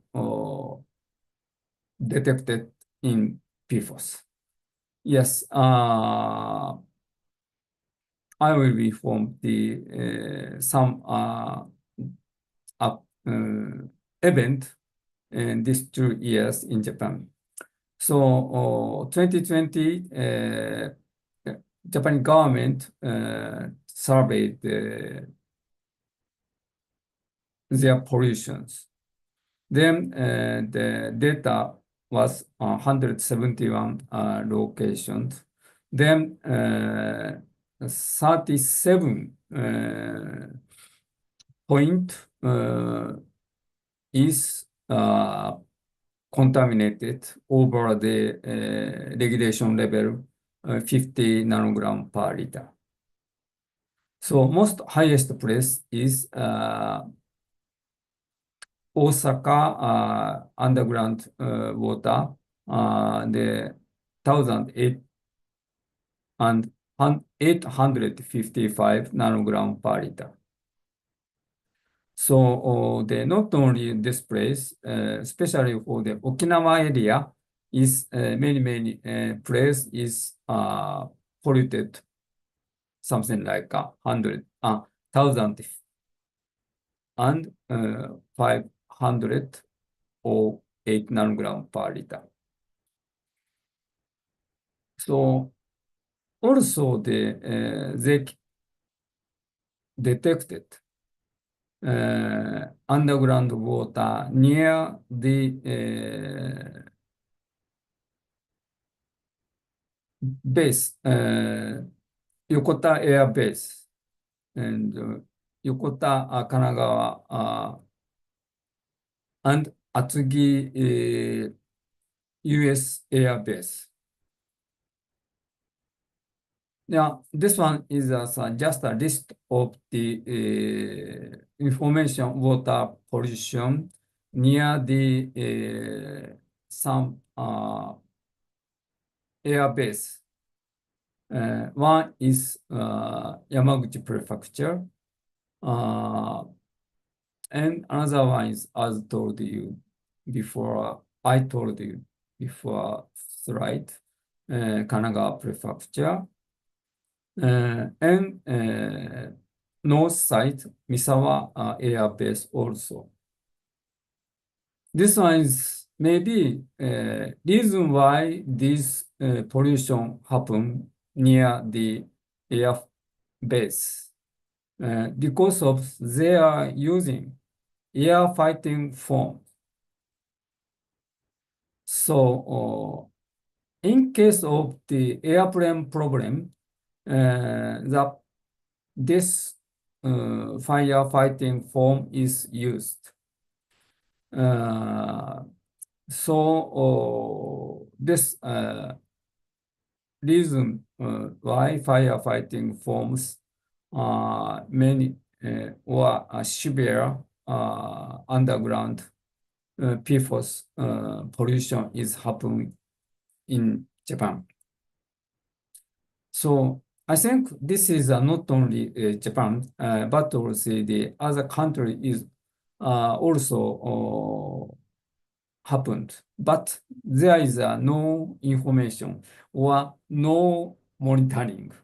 Reason why no monitoring, no data. That's why you don't know your polluted level. So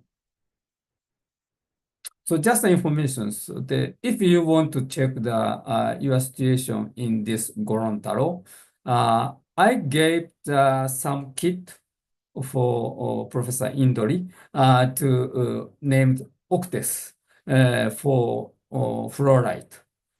You can use that kit to detect PFOS, not PFOS itself, like a fluorescence F pollution level using the pre-treatment of the microwave.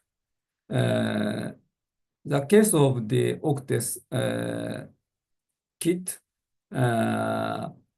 you cannot detect the direct to use your sample, I mean the water. So you have to one time pre-treatment, high pressure and some microwave treatment. After that, you can easily detect by Octes kit. Indra sensei, please try that. Okay. This is all information about firefighting foams pollution information. This is Yokota Air Base and Okinawa. So especially for this, Okinawa is severe situations. And this area, fish contaminated also PFOS, contaminated with PFOS also. And then some soils also farm soil of the farmers field also contaminated. And finally, blood contain level PFOS is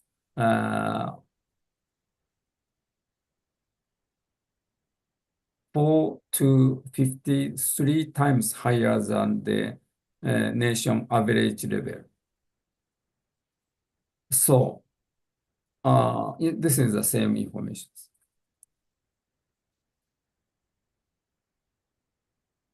Yes, sometimes not only so the trouble for accident trouble, but also they use this firefight foam case of barbecue. So the case 2020 barbecue is barbecue trouble also they used this firefighting foam included PFOS. So you can find many forms, white forms in this picture, and many over the 140,000 liter of PFOS firefighting foam is spill off. Then, in case of the using the fire fighting foam, people become headache and redness of skin, etc. Trouble, etc. This PFOS is goes through the small canal to the water. I'm sorry, the sea, which 2 kilometers away.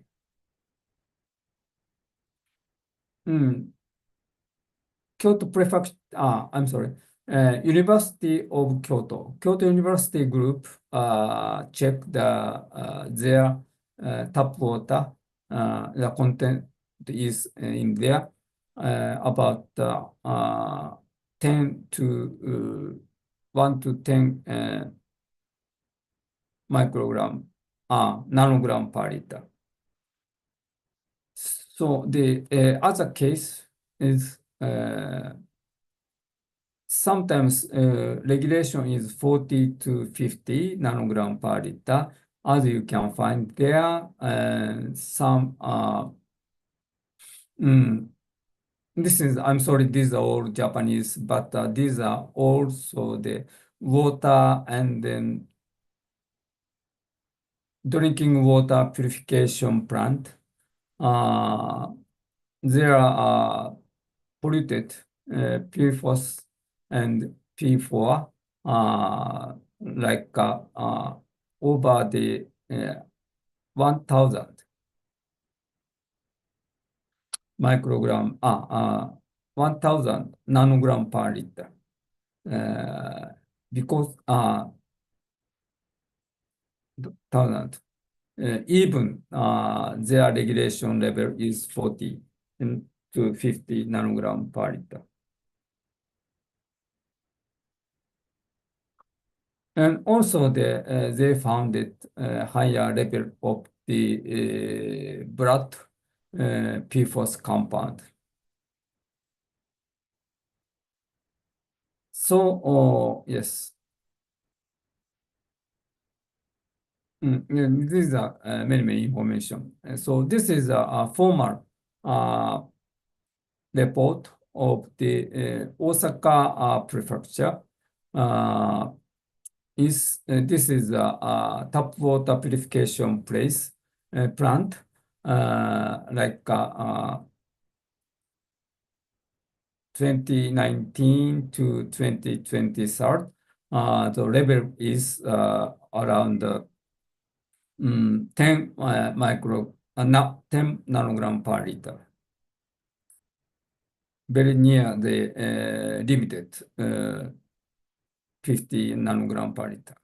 So recently, US EPA decided to their regulation 4 nanogram per liter. So in case of the compared to the US EPA reference value, this tap water source is polluted over the 4 nanogram per liter. It means their level is 10 nanogram per liter. So this is another report in the Ministry of Environment. This is a list of the over the 50 nanogram per liter business operators water. So this year, there is no place is over the 50 nanogram per liter, but if the like England, like United States case, there are many polluted area. So this is the information about this year's report. yes. So this is some Japanese topics right now. This information is in Japan is no place is over the 50 nanogram per liter, but 20% of tap water in Japan is detected anyway PFAS. There is a very serious concern. Yes, Japanese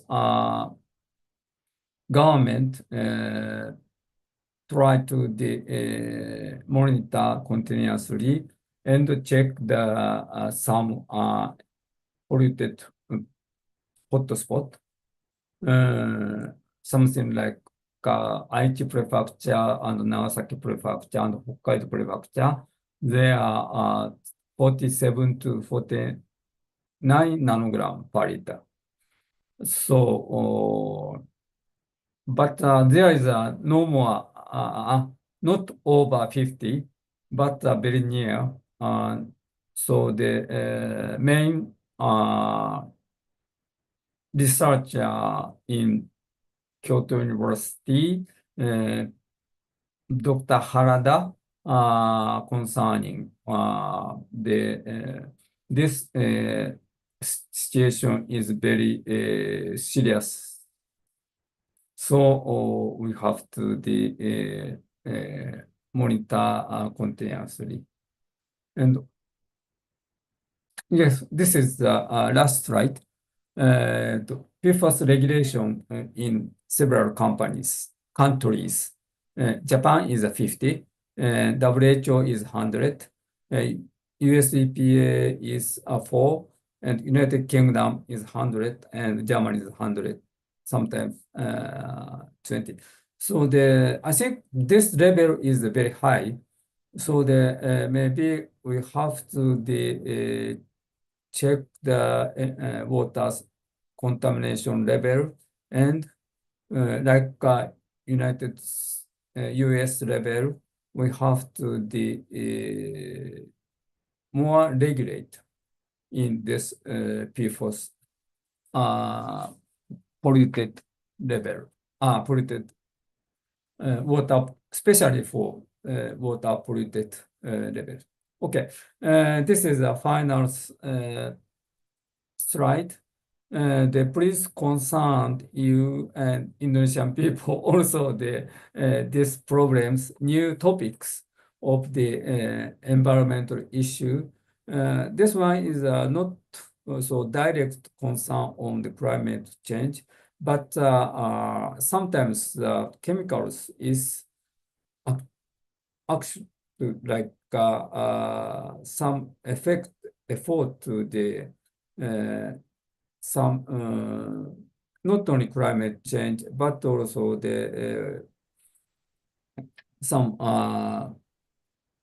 effect to the environment in Earth. So, okay, this is the whole story of my presentation. Thank you for your listening and. はい、先生、Thank you so Yeah. much. ありがとうござい Yes. ます。今、ゴロン太郎が10時17分、ジャカルタが9時なんですが、はい。先生の時間どうですか？そろそろ、はい、もですよね。なんか、うん例えば質問があったら、メールとか、後で送ってもいいですか？はい、大丈夫です。わか Please りま give me some questions, send me the email or via Indori 先生。I will be inform you the more detailed information. Okay. So, ladies and gentlemen, Arizona Sensei has to go to the airport in a while. So, Sensei won't be able to join us for. So, but we can still ask a question, for example, in the chat room, and we will forward the question to Sensei. それでいいかな？はい。すいません。それでは、はい。はい。Are you there? Yes. Thank you for listening, and Thank you so much, I am very Sensei. honored to join your symposiums. I'm sorry, I have to leaving. Thank you very Thank you so much. much. 気をつけて Yeah. ください。また。はい。So, Miss Zahra?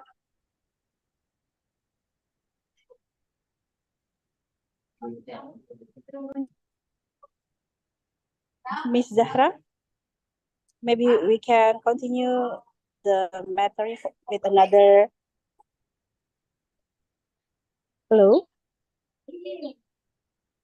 Hello?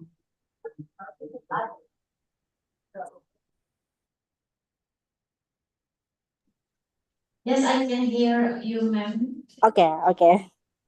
Okay, thank you so much. So for Arizona Tennessee, if other people send the question, he will answer by email or he will text me by WhatsApp. So, Professor Arizono, thank you for the enlightening and insightful presentation from Professor Arizono. Ladies and gentlemen, if you have any question for Professor Arizono, you might email to Professor Arizono, which is the email will be sent through the chat box of the Zoom. And you can WhatsApp directly to Mrs. Indri Yasin, PhD. Okay, thank you, Professor Arizono, and thank you for Mrs. Indri for the assistance in this session. And ladies and gentlemen, I believe we are now ready for our next keynote speakers. This speaker is equally impressive as the previous keynote speakers.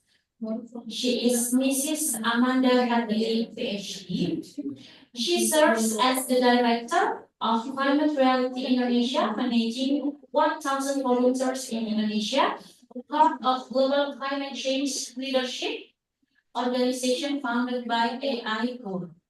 Mrs. Amanda's previous roles include serving as the head of the expert team of the Office of the Indonesian President's Special Envoy for Climate Change and as a special assistant to Minister of Environment. For the past 17 years, she has been a dedicated member of the Indonesian delegation to the Conference of Parties, COP, of the UNFCCC. She earned her PhD from the School of the Environment and Sustainability at the University of Michigan, USA. She completed her undergraduate studies at the School of Natural Sciences and the Technology at Institut Teknologi Bandung, Indonesia. She is certified executive coach, trainer, and writer with expertise in environmental management, climate action, and sustainability mindset and practice for a better year. Our other participants, I believe all of Mrs. Amanda's experiences will give us valuable knowledge in the topic of climate change, technological advancements, and development pressures in the environment. Please join me welcoming Mrs. Amanda Catherine Yode. The stage is yours, madam. Good morning. Thank you so much for the nice introduction.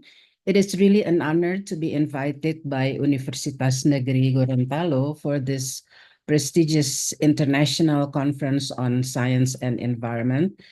And I'm also delighted to be on the same panel with Professor Taufik Ashari, Professor Arizono Koji, as well as Ms. Regina Valentina.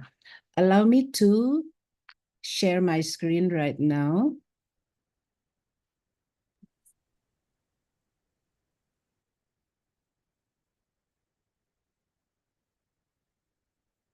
Can you all see the screen? Yes, you can share your screen, ma'am. Okay, thank you so much. So as asked by the organizing committee, the topic is climate change, technological advancements, and development pressures on the environment. And we've listened to the previous speakers. They're all very impressive with updated information on data. But I would like to look at this view from the global perspectives or from helicopter point of view, so to say, because climate change is a global problem that needs global mobilization of resources. The Industrial Revolution, of course, is the start of growing planetary instability in the world's climate. It begins in the 1760 to the 1780 in the UK, and then it spread all over the world and gained momentum in the 19th century. And the Industrial Revolution starts with the textile industry, which they called spinning jenny, and then steam engine, textile, iron, and coal, as well as transportation. Now, this Industrial Revolution is the first start of the human-made climate change. We know that there is the natural cause of climate change, but what we are going to focus on, or what we talk about in this conference, is human-made climate change.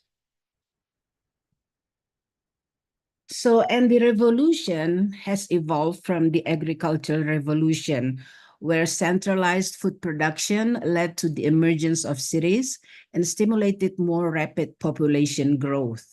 And then the Industrial Revolution that we mentioned, although of course agricultural revolution or agricultural activities are still prevalent right now. And the digital revolution, where the spread of new information and communications technologies leading to outsourced production and widespread data consumption. And Professor Taufik Ashari explained about this earlier with all the updated information. And right now we are focusing on sustainability revolution, where there is reorganization of the economy around new forms of zero emission, healthy, equitable, and sustainable growth. Of course, we listen a lot about sustainability, about environment, social, and governance, and they're all really connected. But what I would like to stress is when we talk about climate change, human-made climate change, we talk about greenhouse gases from sources that are created by humans.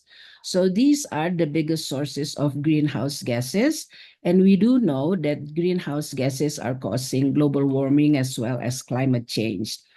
There are a number of gases regulated by international convention because, as I mentioned earlier, this is a global problem that needs global mobilization of resources. So some of the gases are regulated by international convention. So these are the causes of greenhouse gases: air transport, oil production, fertilization, land transport, industrial agriculture, industrial processes, coal mining, coal plants, and most of them, of course, are related to fossil fuels. This is the interaction between climate change, nature, and people. You see climate change as a threat to nature. We all know this. And nature is very important. One of the themes of this international conference is, of course, ecosystem restoration, because ecosystem also help address the climate change. It says here that nature is a powerful ally in the fight against climate change, because land and ocean ecosystems can act as carbon sinks, which helps regulate the climate and slow down global warming. We do know that climate change is causing disasters affecting lives and livelihoods of humans. And there are two ways to address climate change. One is mitigation, as mentioned earlier by Professor Taufik, where you try to reduce the carbon emission, you try to reduce greenhouse gas emissions going to the atmosphere. So that's mitigation. And then adaptation is where you adjust yourself so that you cannot get bad impact from climate change effects. And of course, it says here, people must safeguard and restore nature, because 30% to 50% of Earth's land, fresh water, and ocean areas must be conserved to maintain biodiversity and ecosystem services on a global scale. Compromising nature compromises people. When nature is intact, it can provide more ecosystem services such as carbon storage, climate regulation, and enhance resilience to climate hazards. What are the costs of carbon? What would happen if we really didn't have adaptation and mitigation to address climate change? We can see all the impacts all over the world. You can see almost every day natural disasters, climate disasters happening, political instability. There's some climate migrants, floods and mudslides is everywhere. In fact, as you all know, in Indonesia, more than 90% of the disasters are hydrometeorological disaster. We do have wildfires, droughts, storm damage, ocean acidification, which is affecting the livelihood on the ocean, infrastructure loss, species extinction, melting glaciers, although we are not really related to the melting glaciers, but it is a sign of what's happening on this earth. Water scarcity, ecosystem loss, and then our way of life is also affected, sea level rise, as we can see everywhere. Now, Professor Taufik mentioned about the IPCC, which is the Intergovernmental Panel on Climate Change. So two UN organizations are the references to address climate change. One is the Intergovernmental Panel on Climate Change, where all the scientific aspects are talked about, the reports, which actually have to be talked about in the political parts of the international organizations, which is the United Nations Framework Convention on Climate Change. Remember, I mentioned earlier that this is a global problem that needs global mobilization of resources. That's why there is this United Nations Framework Convention on Climate Change. And the latest legally binding agreement is the Paris Agreement. Everybody talk about the Paris Agreement. There are yearly meetings. In fact, I just came from Baku in Azerbaijan, where there was COP29, Conference of Parties number 29 of the United Nations Framework Convention on Climate Change. And of course, the main topic is Paris Agreement, with an objective to strengthen the global response to the climate crisis. What are the objectives? There are three things. One, we have to set our temperature goal in the long term, which has to be not more than 2 degrees compared to the degree before the Industrial Revolution. That's why I put the Industrial Revolution side in the beginning, because that's where humans started to emit greenhouse gases. Now, the temperature at the end of this century should not be more than 2 degrees compared to the prior to the Industrial Revolution temperature. So the estimate of the temperature prior to the Industrial Revolution is 13.8 degree. And right now, we are almost close to 1.5 degrees Celsius. It is important to see the difference between the temperature, because the higher the temperature difference, then of course, the bigger the disaster or the climate disaster will be. And climate resilience and low carbon development, sorry about the typo. And then financial flow is of course important. The action I already mentioned about adaptation and mitigation. Adaptation is you're adjusting yourself so you don't get that impact from the climate crisis. Mitigation is you're reducing the greenhouse gases. What are the means of implementation? Finance, technology development and transfer, as well as capacity building. Right now, what we are doing is part of capacity building.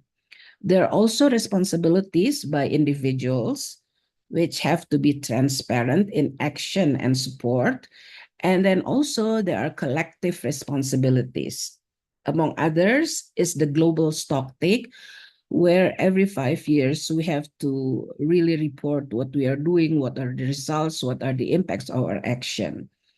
And then, of course, there has to be a facilitation on the implementation and the promotion of compliance. This part is still to be strengthened among countries in the world. It takes time to come up with the agreement, especially the implementation, because in the concept of international convention is everything should be agreed. Nothing is agreed until everything is agreed. So that is part of the Paris Agreement. Now, the development pressures, it is really hard to put everything in one slide, but I think this slide from the Stockholm Resilience Center is really one that could illustrate what's happening right now. So scientists said that there are 9 critical Earth system processes that are essential to maintaining the stability and resilience of the planet. So these planetary boundaries, I put it up there: climate change, novel entities, new chemicals, stratospheric ozone depletion, atmospheric aerosol loading, ocean acidification, modification of biogeochemical flows, freshwater change, land system change, and biosphere integrity. So what happens if these boundaries are crossed? So there will be the risk of large-scale, irreversible environmental changes that could destabilize ecosystems and endanger human well-being. So in 2009, scientists said that among the 7 boundaries assessed, there are 9 planetary boundaries, and in 2009, 7 boundaries assessed and 3 were crossed, including biosphere integrity and biogeochemical flows, as well as climate change. In 2015, 7 boundaries assessed and 4 were crossed. While in 2023, scientists have found how to quantify the crossing of the boundaries, and 9 boundaries assessed, 6 were crossed. So you can imagine, in terms of 14 years, 3 crossed into 6 crossed. This is a cause for concern, and then it's very important for scientists especially to see what's happening right now and what we can do based on our capabilities, our interests, and our resources, of course. I mentioned about greenhouse gases causing climate change. And in the terms of international convention, countries have to report their greenhouse gases. And then in the United Nations meeting, countries will decide on what to do next. But of course, reports really varied among countries to countries. So more than 100 organizations have gathered, and they have really talked about independent greenhouse gas tracking. So this application or this program, or there is a website called Climate Trace. You can go directly to climatetrace.org. Climate Trace is one word, climatetrace.org, and you can see the independent greenhouse gas tracking. You can see emissions from countries, you can see emissions from provinces, you can see emissions from facilities.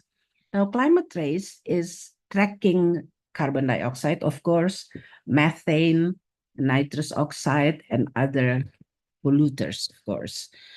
And how do they do the independent greenhouse gas tracking? Of course, via satellite, artificial intelligence, as mentioned by Professor Taufik Ashari earlier, and then ground truth data. So as I mentioned, there are more than 100 organizations, almost close to 100 organizations from all over the world, providing their data to Climate Trace. And it is free. You can just go directly see what it is there right now.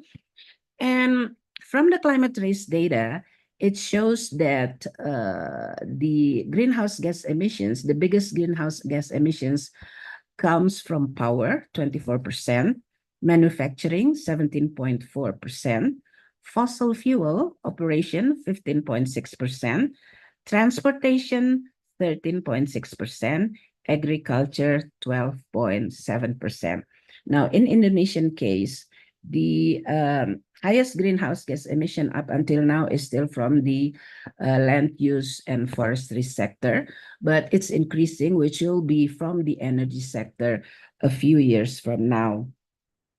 So those are the latest information about greenhouse gas tracking. I do recommend you to visit the website. It's very not really entertaining, but also depressing to see the greenhouse gases emissions from all over the world. And I was also asked about talking about technology, but this has been covered by Professor Taufik Ashari, but I would like to mention the types of technology from Climate Market Insights. This is the possible technology market 10 years from now. So we have to see things in the future, not only the current situation, but the technologies that would be needed by then is, of course, the Internet of Things, AI, artificial intelligence and analytics, digital twin, which is very important, cloud computing, security, and blockchain. What about application? Carbon footprint management, green building, water purification, soil condition and moisture monitoring, weather monitoring and forecasting, air and water pollution monitoring, and of course, sustainable mining and exploration, and of course, also agriculture is very important. Now, this is my last slide. We do know about what's happening. Some of us know about the solution. Some of us in the academia produce papers. But let's put ourselves in this situation. Try to see where you are right now. Usually the steps are you begin with curiosity. You're open to discovering more about the environment, social and economic crisis, and your own part within it. Because we cannot just say, well, it's the fault of developed countries. We don't have to do anything, but you still have to be curious. And then, of course, the next step is informed. You are looking at the data and science and listening to nature. We talk about the data and science today, but you have to listen to nature to find out and understand what is happening and what is needed.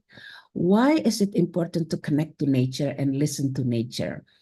I remember the naturalist, the video maker, Sir David Attenborough.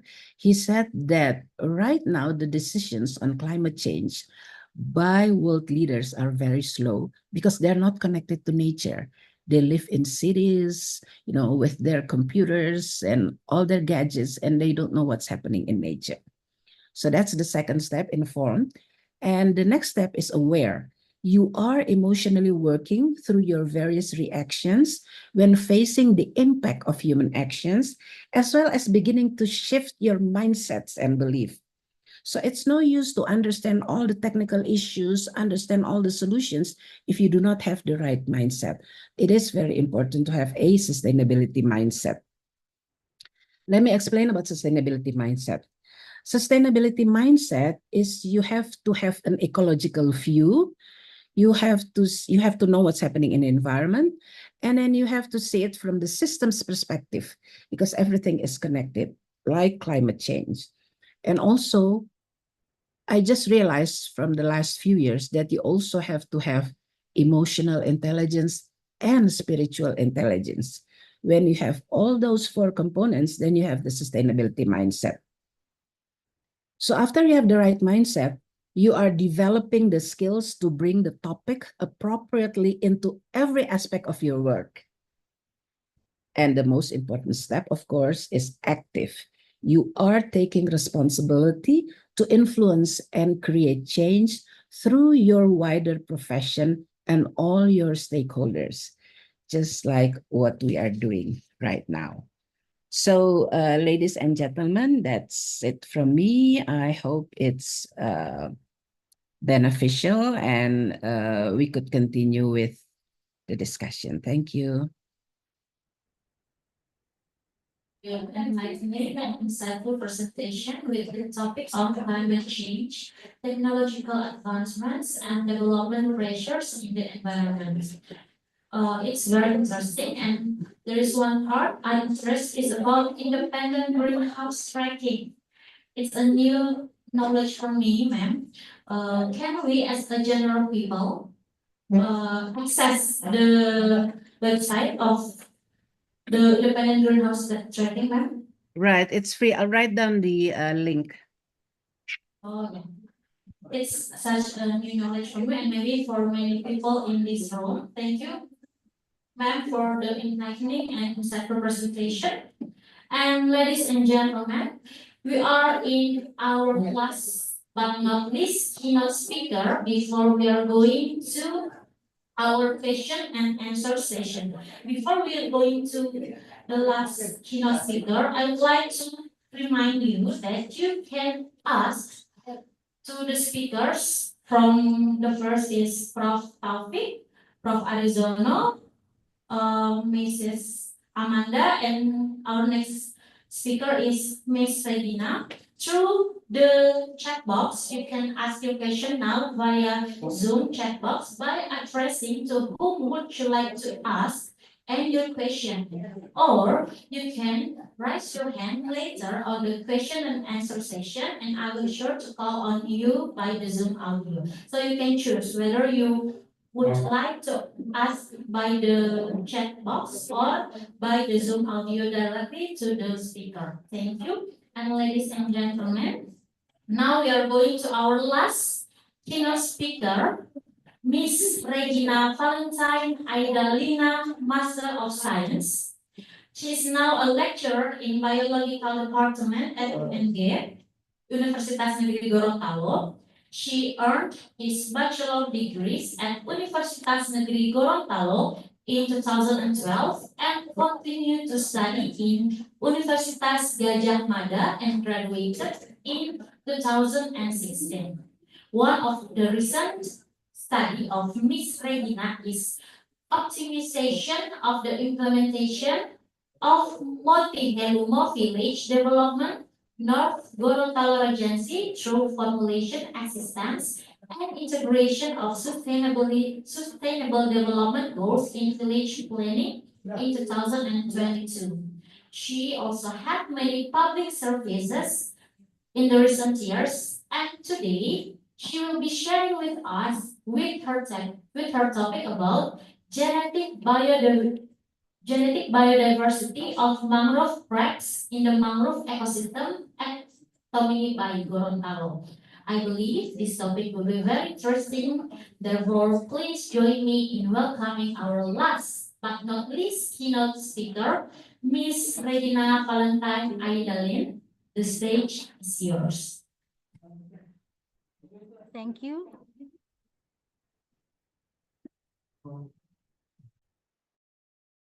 Thank you, Ms. Melanie. Hello everyone, a very good morning. My name is Regina Aidalina, and today I'm so honored and also very happy to share some of the data that our team has been researched in this year. All right. Today's topic is about genetic diversity of crabs, Decapoda crustacea brachyura, in the mangrove ecosystem of Tomini Bay, Gorontalo.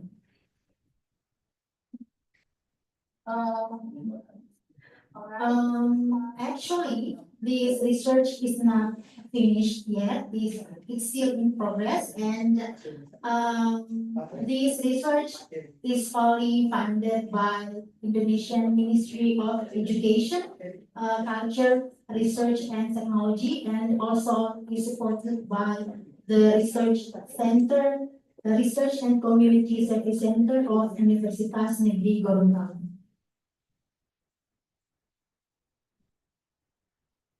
Excuse me for a moment.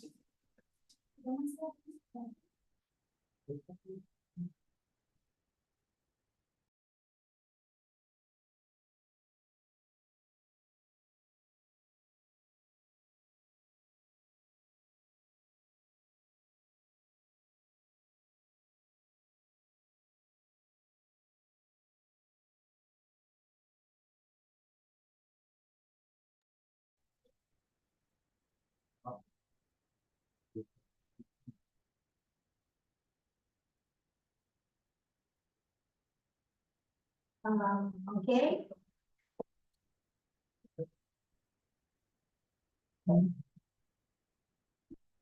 Sorry for this unexpected moment. I guess some of you have been asking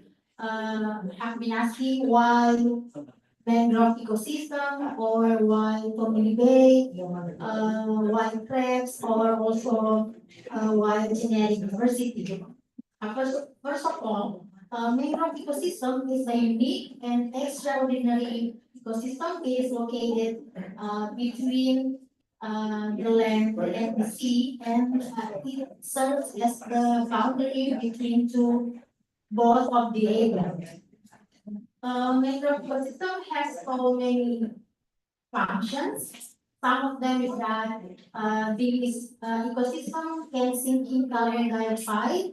It also can protect and ensure food security for the community, coastal community.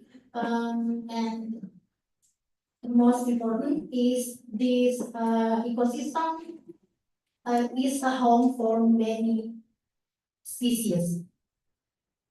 In Gorontalo, mangrove has distributed in the southern and northern part of this province. For the southern part itself, the area of the ecosystem is about 1,000 hectares, but it's only 7% of it that in good condition. Why it matters? Because some species is inhabiting this ecosystem. One of them is crabs, and the destruction of the ecosystem can affect the life of the species.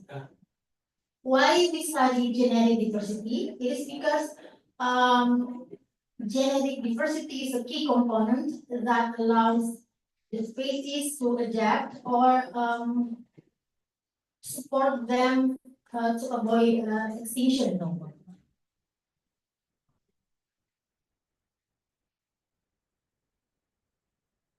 Next, please. Next.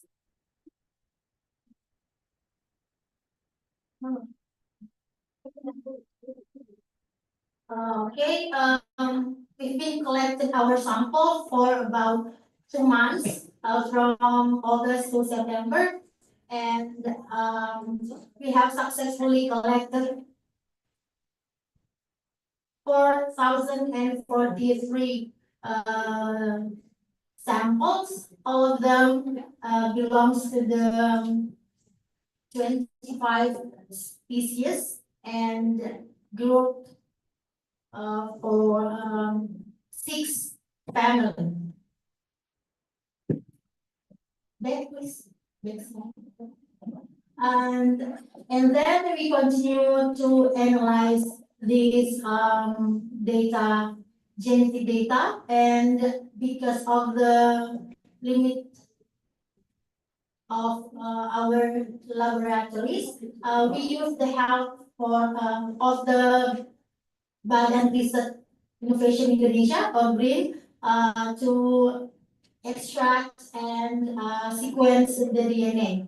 All of the procedures are referred to Barua et al. 2021. We use this primer to amplify the 16 RNA sequence, and we will use this sequence to analyze the relationship and also identify the samples, and we can compare it to the genetic database in CBR. Next. Okay, based on these results, as you can see in this table, as I mentioned before, that this research is not finished yet. So for now, we successfully sequenced 4 species from the sample we have been collected. all of the species belong to Uka group or Fiddler family. These species are Uka demani, Uka dusmieri, and Uka koakaka. Based on this analysis, we can see that three of these species that are Uka demani, Uka dusmieri, and Uka koakaka have higher genetic diversity level or in high genetic diversity level based on the NACE measurement, while the Uka koakaka is in the low genetic diversity level. What does it mean?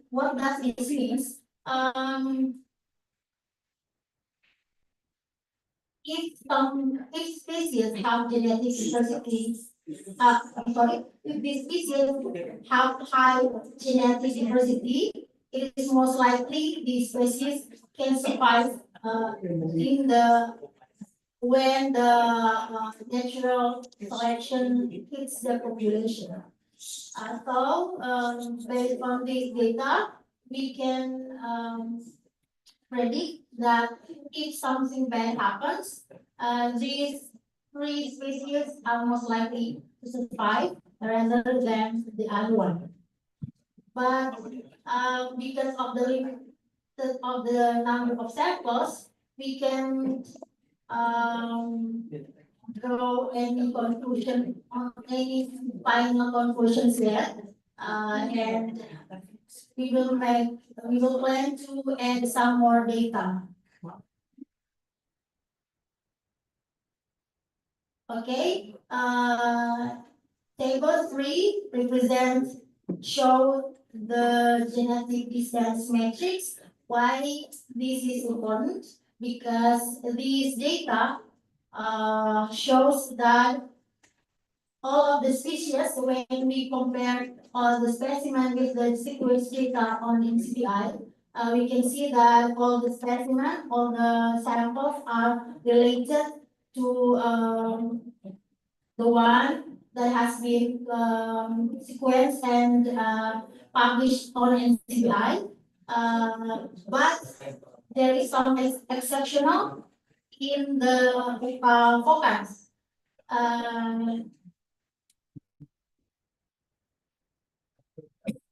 You can see that Uka focus has a higher genetic distance, that is 0.3. I'm sorry, that is 3.59 distance.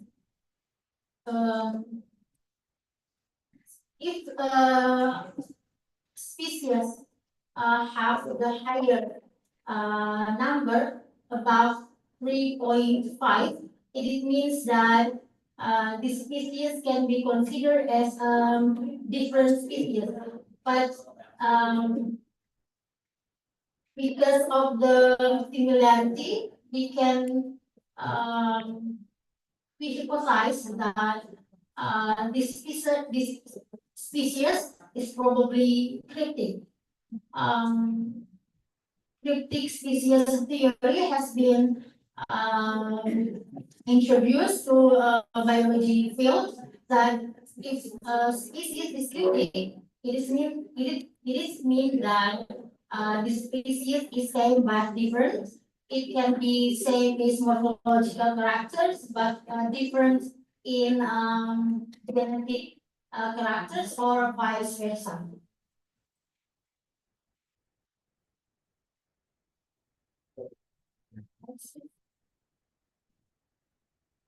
Okay, this diagram shows the kilogram of 16 RNA sequence.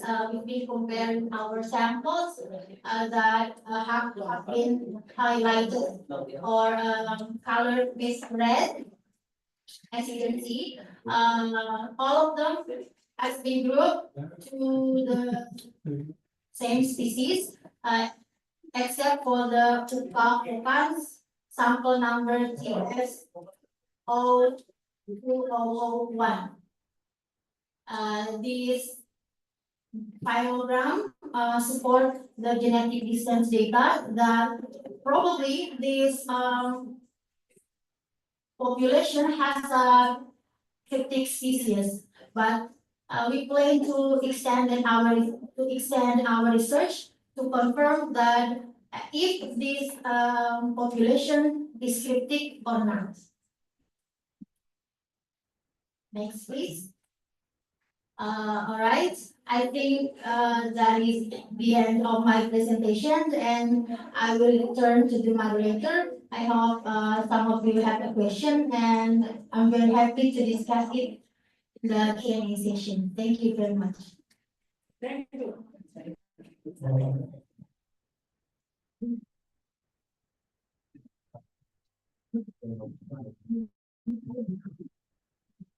Thank you, Ms. Regina, for the enlightening and insightful presentation with the topic of genetic biodiversity of mangrove crabs in the mangrove ecosystem of Tomini Bay, Gorontalo.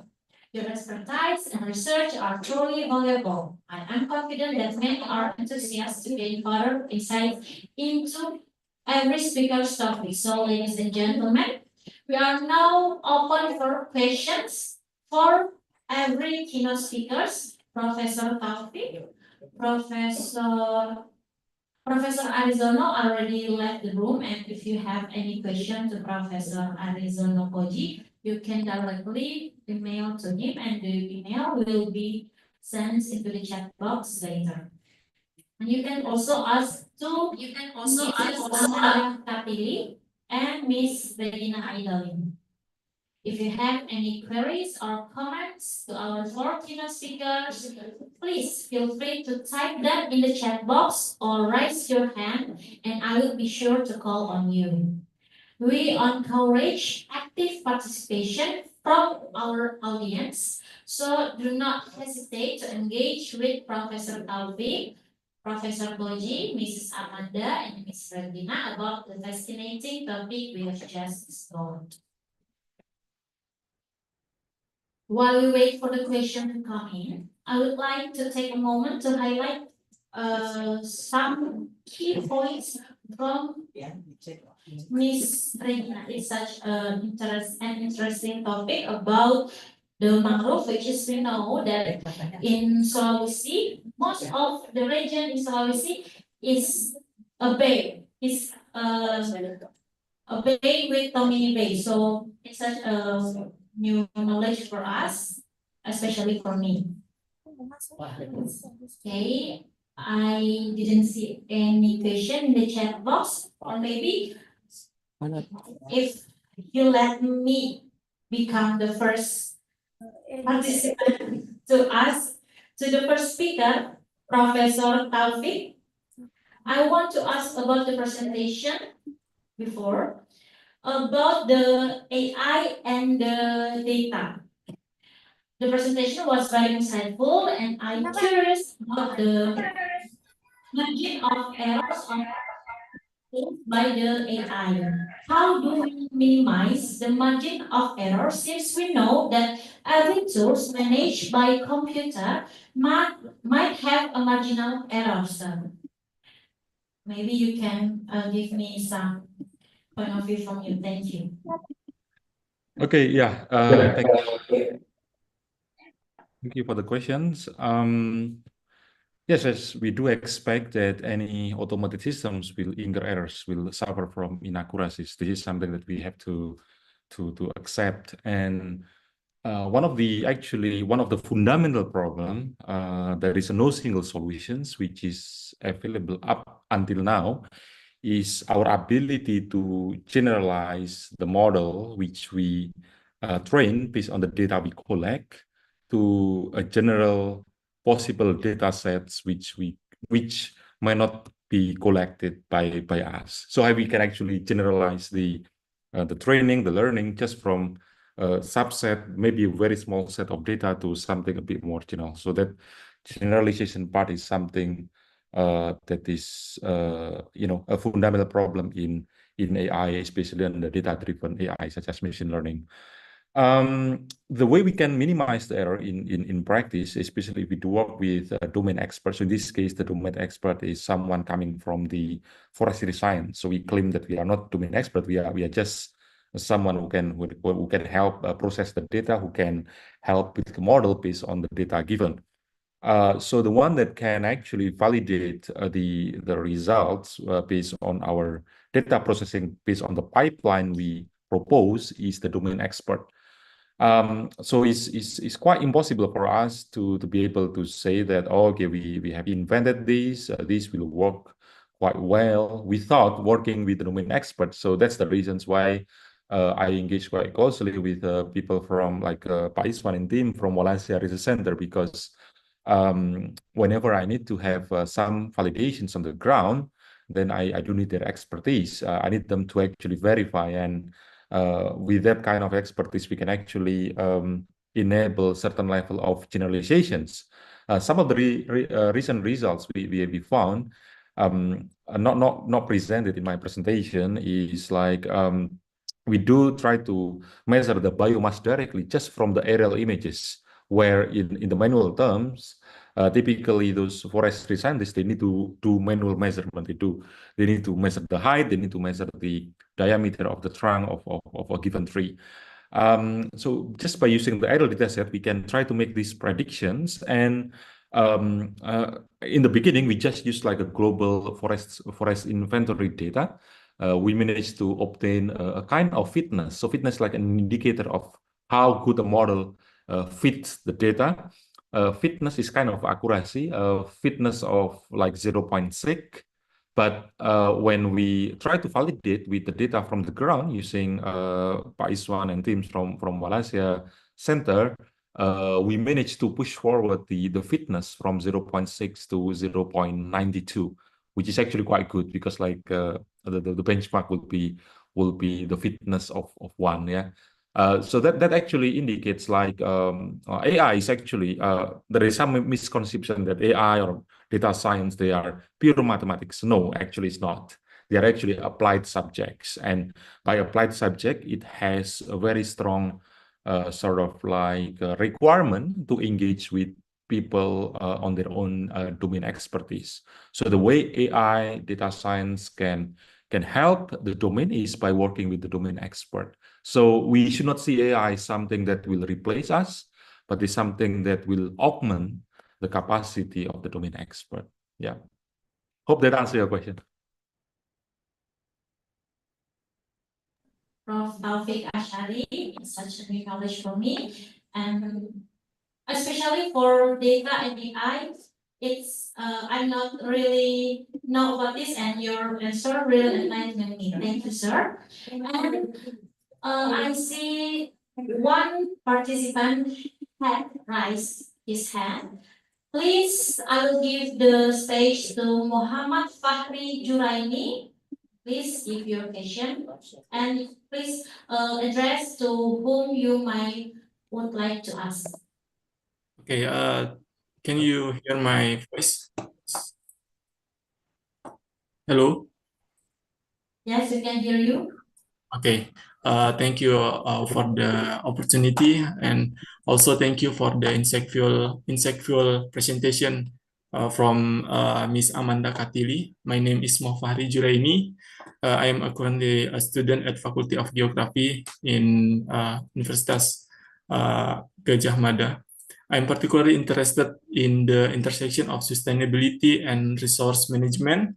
I found your discussion about the sustainability mindset, and it raised a question in my mind that I like to share.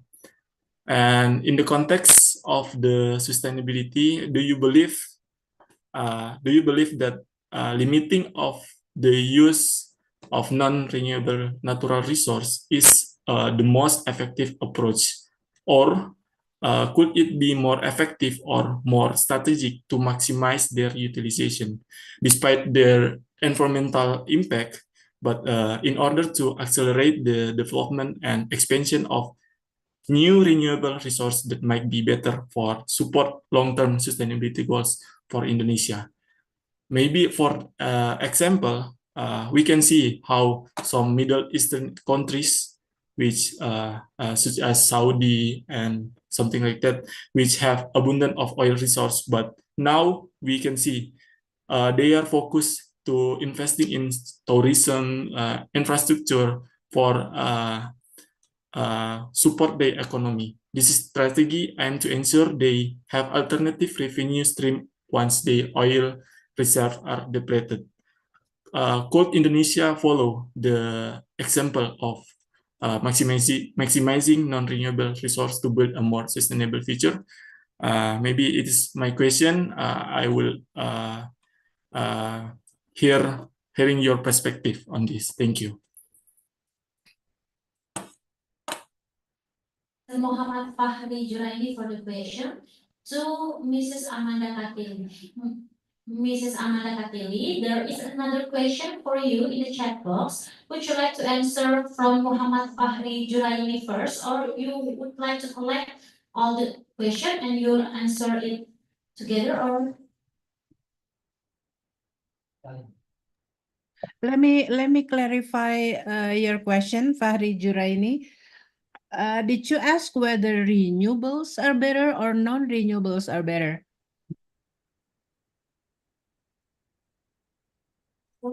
Pardon me, ma'am, could you please repeat because the signal is not really good here? Can you hear me? Yes, I can hear you now. Yeah. I would like to clarify the question from Fahri Juraini. Did you mention, did you ask whether non-renewables are better or renewables are better? I couldn't quite catch that.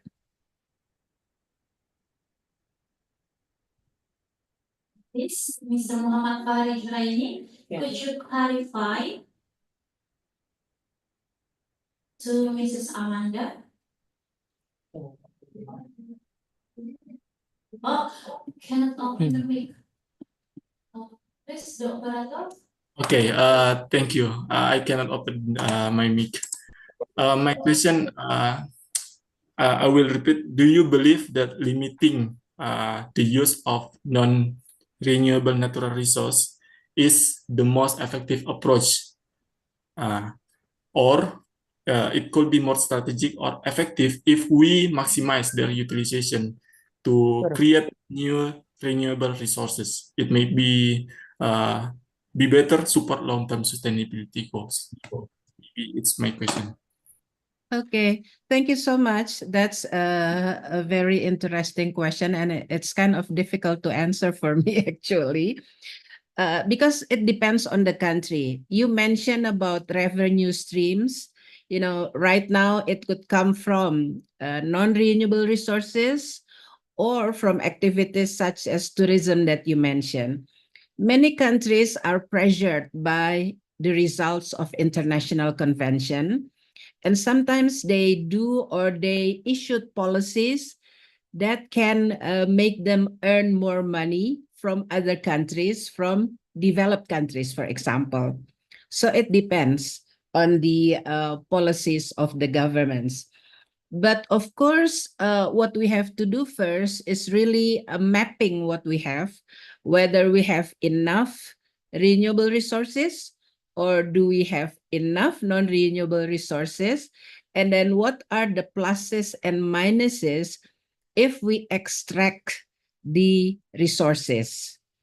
Like I said, some countries get pressures from developed countries where they could, for example, allocate money, funding, or technology to develop renewable resources, because that's what's happening right now. But as you know, the political landscape is changing right now. America has a new administration, which will, of course, change all the technology development or technology transfer. So that's for one. And then it's interesting that you ask about the sustainability mindset principles. These sustainability mindset principles came out of a research from Columbia University. Dr. Isabel Rimanoxi did her research on sustainability mindset, where she interviewed top CEOs of multinational companies. And she noted that some of the companies are really strong in their environmental policies, in their sustainability policies, while still get lots of profits for their efforts. So she did some research, and then she found out top CEOs who work better on environment and also profit for their companies have these principles. They know about what's happening on the environment. They apply systems perspective. And then what's important is the system intelligence, emotional intelligence, and spiritual intelligence. Why these are important? Because they have reflections. They do reflections through this emotional intelligence and spiritual intelligence. They didn't just do activities chasing profits, but they sit quiet and try to reflect on what they are doing, either to human being, to the world, to the community, or to their companies. So that's why it's very important to have emotional intelligence and spiritual intelligence.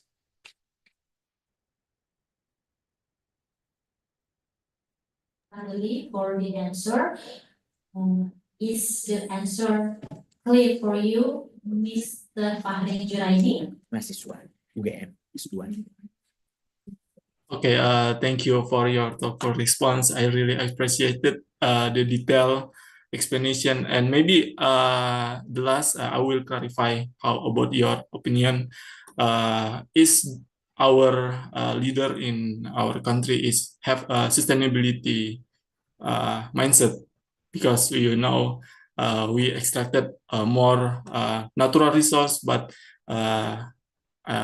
create some environmental degradation in some location. Yeah. Maybe I will clarify that. Yeah, thank you. It is always like that. We would like to see results right away, but I would like to suggest that we observe the process, either several years, a decade, 2 decades, and future is always say, look at it from 10 years span. What's the progress? Because in 10 years, you can see progress of technology, you can see progress of policy, you can see progress of leadership. Of course, I have my own opinion, but I don't feel like sharing it here because there are many aspects to consider. Okay, thank you. Thank you, Ms. Amandili and Mr. Fahri Juraini for the discussion. So it's all about the progress, not about the result. Okay, thank you. So in YouTube streaming, we also stream our Zoom in YouTube streaming. And there is a question from Mr. Ardianto Saleh Mojo to Mrs. Amanda. And the question is, what is the real situation between the current threat of greenhouse gas sources and the hope in Indonesia? It is a question from Mr. Adrianto Saleh Mojo. Please, Mrs. Amanda Kartini. Thank you. It is important to look at data available, and data we can see from government point of view, from government institutions, also the national focal point of UNFCCC, the national focal point of the Climate Convention in Indonesia. It was the Ministry of Environment and Forestry. But right now we have to see, because the ministry are divided into two again, Ministry of Environment and Ministry of Forestry. So you can see the data based on their regular report. So that's one thing. And then another thing is the independent greenhouse gas tracking that I mentioned earlier. Of course, most countries understand that globally, we are almost at the tipping point. So if we pass the tipping point, we cannot return to the previous situation, which we have to really avoid. But in terms of policy, Indonesia is doing the right thing, and we are committed to what's decided by the UN Convention on Climate Change. So that alone shows that that we are doing the right thing. But of course, in terms of numbers, it could differ, numbers of greenhouse gases. But right now, as I mentioned, we have to look at this globally. We are almost passing 1.5 degree, and it covers globally. And we have to do measures countries by countries. So if you ask me how is the situation, of course, in terms of global emission, we are almost passing 1.5 degrees Celsius, and we cannot do that. Okay, thank you, Mrs. Amanda Gatili. So the point is, it's about the government point of view from the National Climate Change Foundation, and we can check it on the regular report, maybe in the independent greenhouse tracking, like as you presented before. And I hope the answer could clear the question of Mr. Adianto Saleh Mojo. He watched from the YouTube streaming, so I can confirm to him as it is clear or not. I hope it is very clear because it is very, very enlightening me, and I hope so for all the participants here. Okay, so we are open for another question or comments. You may chat in the chat box of the Zoom, or you can raise your hand and I will be sure to call on your name and you can ask directly to the speakers. And here we have Prof. Taufik Ashari. He talked about AI to the environmental monitoring. And we have another speaker, Mrs. Amanda Katili, talk about the climate change. And we have also Miss Regina Idalin talking about the mangrove in Tommy Bay, Gorontalo. Please, if you have any other question, you can raise your hand or you can type it in the chat box.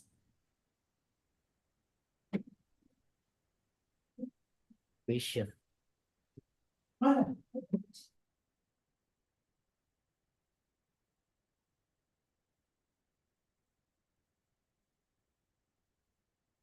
The website of climate trace for Indonesia, you can check it in the chat box of the Zoom. It's for greenhouse tracking, independent greenhouse tracking of Indonesia. Are we still open for another question from the participants?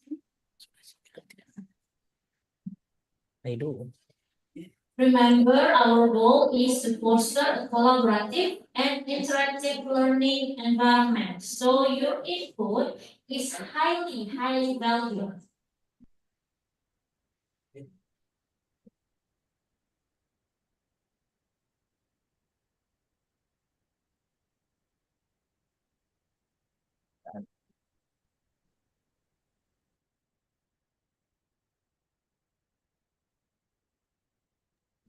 So tidak ada tiang. Okay.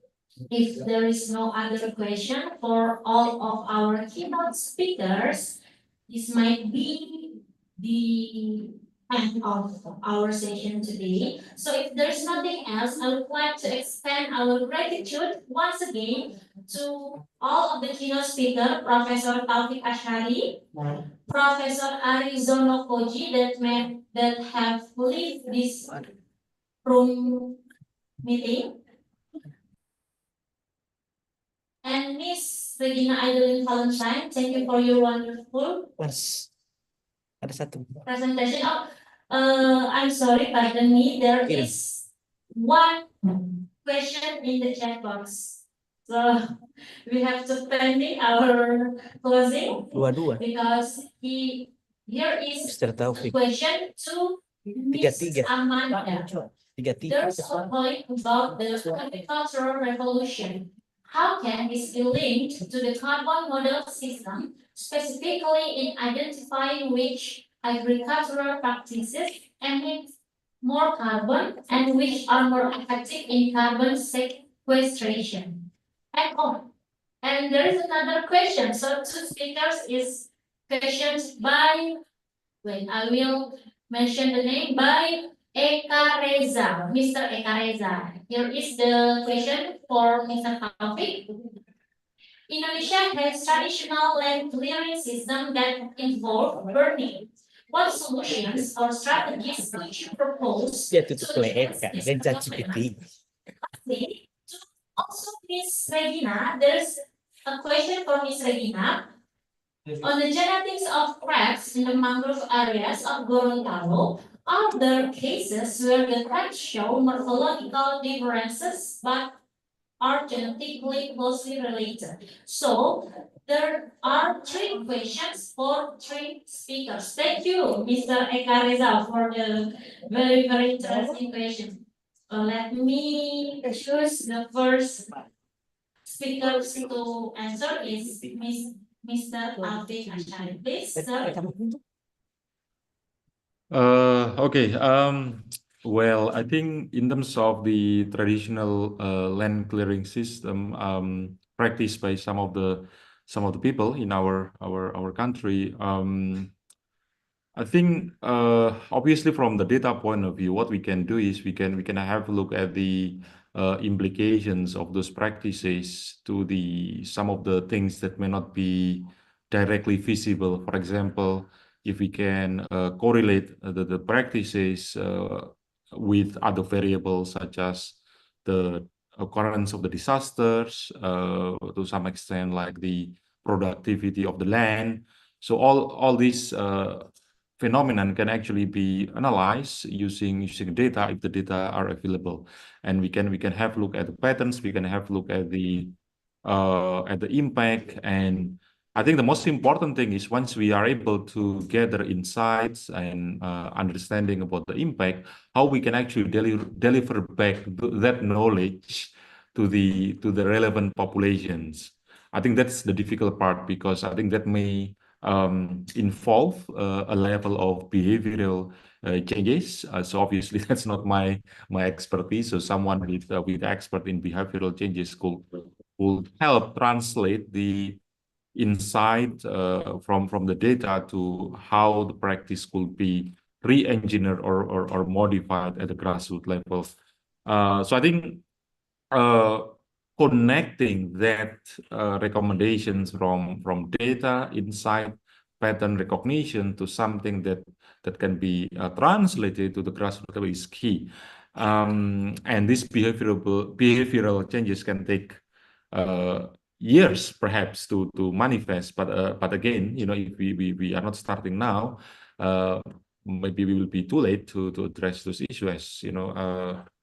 Bu Amanda was telling us earlier that we are actually close to the tipping point. So certainly, like this is a problem of not a single disciplinary propositions, but it has to be multidiscipline. It has to involve not just people from science, tech, but also people from social science, because at the end of the day, we are not just dealing with the climate, which is a kind of object, right? But we are also dealing with the people on the ground, and changing the people is more difficult than introducing new technologies. So I think the key here is to have a more elaborate involvement across stakeholders, being able to translate insights from science to the grassroots populations, and how we ensure that the changes in behaviors, changes in practice are informed by efforts to practice a sustainable approach in the economy. However, I think this is not a clear-cut answer. On one hand, some of the indigenous knowledge is actually quite supportive on the sustainability, but obviously on the other hand, there are some practices which require changes in behaviors. Yeah, so I don't think that will answer your questions entirely, but I think it's more like comments for us to reflect, think further, and perhaps start working with people across different disciplines. Thank you.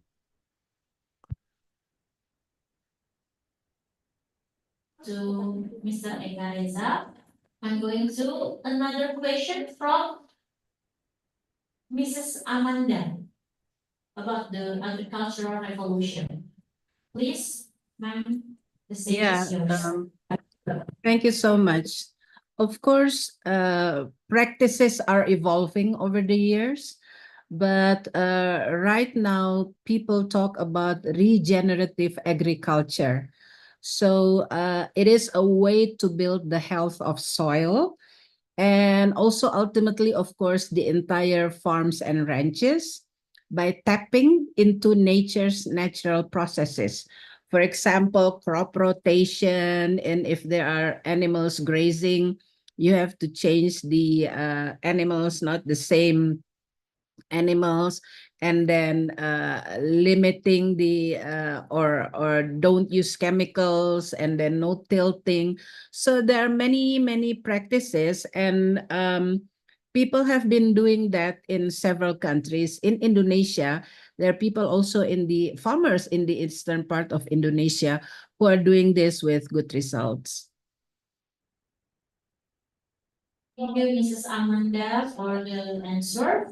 And the last question from Mr. Eka Reza is for Ms. Regina about her research on genetics crops in mangrove area of Gorontalo. Please, Ms. Regina, the virtual room is yours. Oh, yes. Let me read once more about the question. Are there cases where crops show morphological differences but are genetically closely related? Please. Okay, thank you. For now, I didn't read the papers about that show that there are crabs that morphologically similar but different in genetic. In our research, we found that it is quite the opposite fact. There is some species, Uca vocans, that is morphologically similar. There is no differences if we look from the outside structures, but when we analyze the 16S RNA, we found that these populations are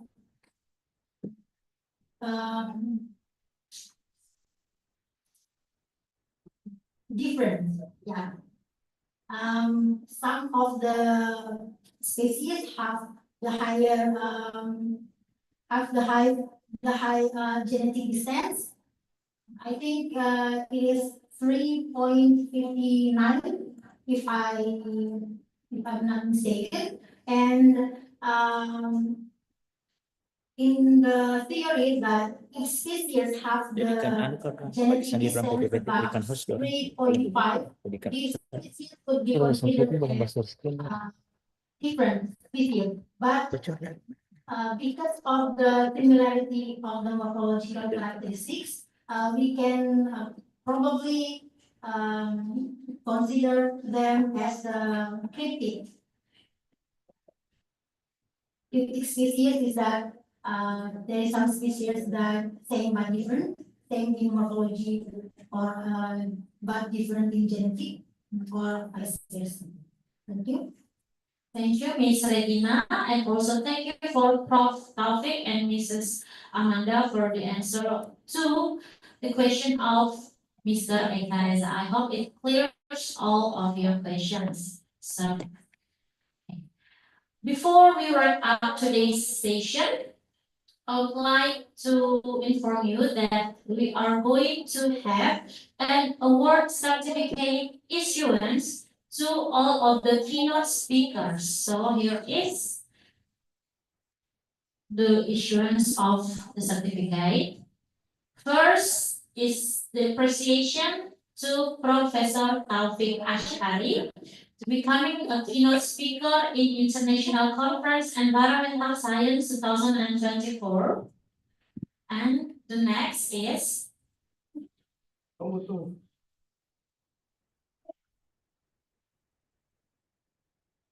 and give us a little moment because we are going to documentate the issuance of certificate. And here is the certificate of appreciation to Prof. Arizona Koji as a keynote speaker in this conference. Thank you for your kind participation. And here is the certificate of appreciation to Mrs. Amanda Katili, PhD, as a keynote speaker. Let us take the documentation. And the last certificate belongs to Miss Regina Valentina Aidalina, SPD and SJ, as keynote speakers. Thank you for the kind participation for all of the keynote speakers. And we will applause for all us.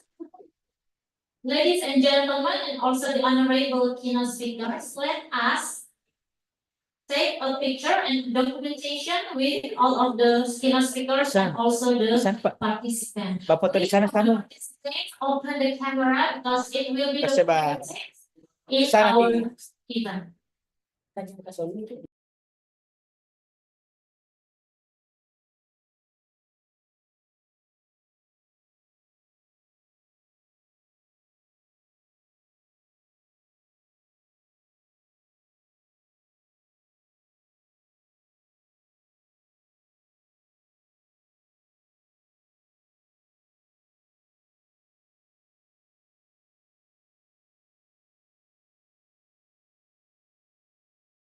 Ya, punya partisipasi juga penting.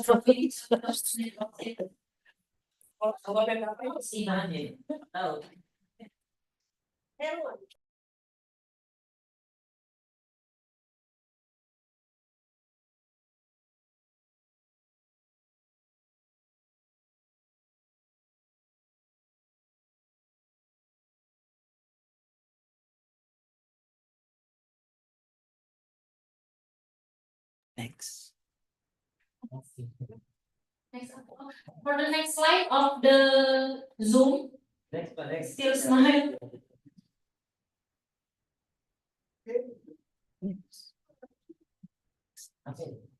Okay, next slide of the Zoom page. Because we're going to documentate all of the participants.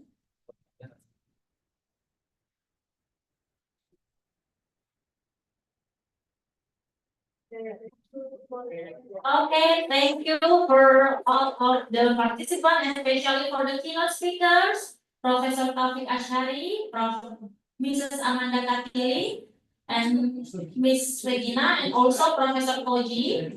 Thank you for the participation in this conference. And I would like to express my gratitude to all of our participants for your contributions. Your knowledge and perspective have enriched our understanding. Before we wrap up, attention please, don't forget to fill out your attendance. The link of attendance form has been sent in the chat box. And I would like to remind all of the participants, especially for the presenter, that at 1 p.m., we are going 1 p.m. Central Indonesia time. We are going to have a parallel session. Please prepare your topic and your research of presentation because each presenter will be presenting their research on that session. Additionally, on behalf of the organizing committee and everyone involved, I want to thank you, our audience, for your active participation and engagement. Your thoughtful questions and enthusiasm truly made this event a success. Don't forget to coming back to the parallel session at 1 p.m. Central Indonesia time. Ladies and gentlemen, thank you once again, and I am Mulyani Zahra Paramata as your moderator. We look forward to seeing you at future events. Have a great day. Assalamualaikum warahmatullahi wabarakatuh.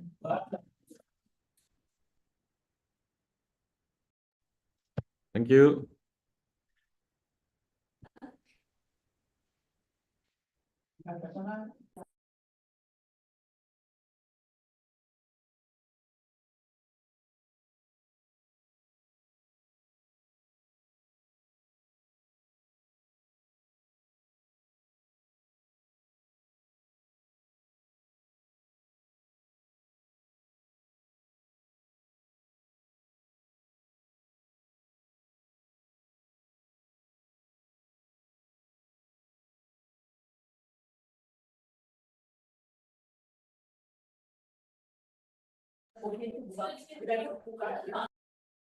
For all the participants and also the presenter, please have a break now. And we are going to meet in 1 p.m. of Indonesian Central Time at the parallel session, and you will be divided into some rooms, some virtual rooms with different moderators. So I hope you guys are in time to be in the virtual room. And the virtual room is already shared in the group chat. Please check it out on the group chat. See you at 1 p.m. Please have a break, prayer, and thank you.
The camera.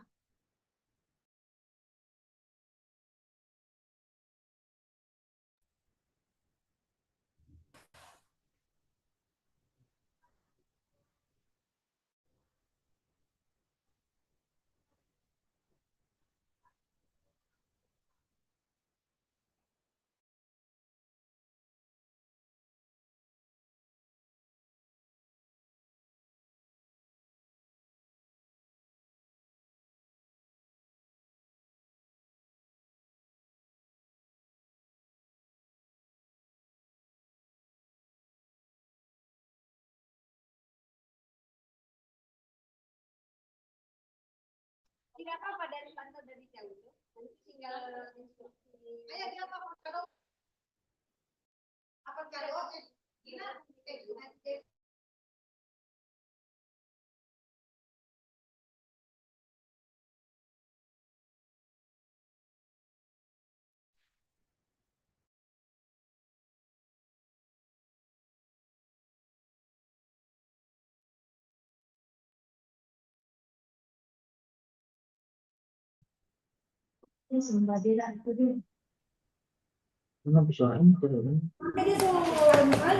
dia kasih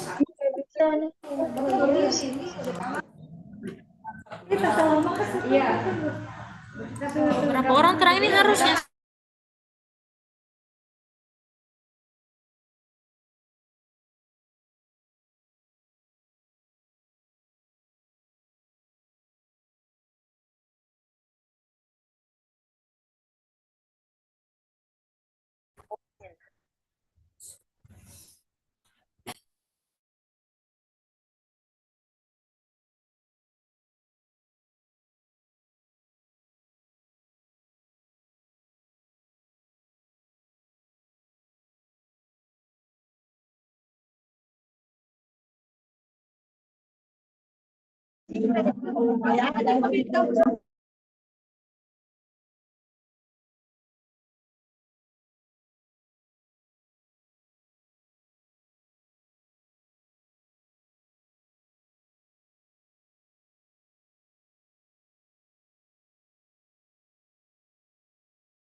Baru 94 orang.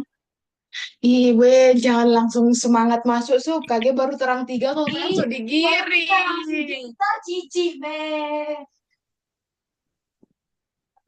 Tidak mau.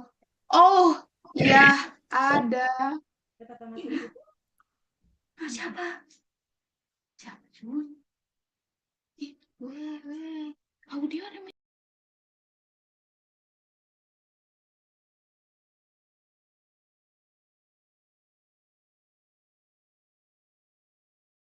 Aman.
Sudah pick auto.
Ngapain?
Ini bolehin kan? Sebelah sana.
Kalau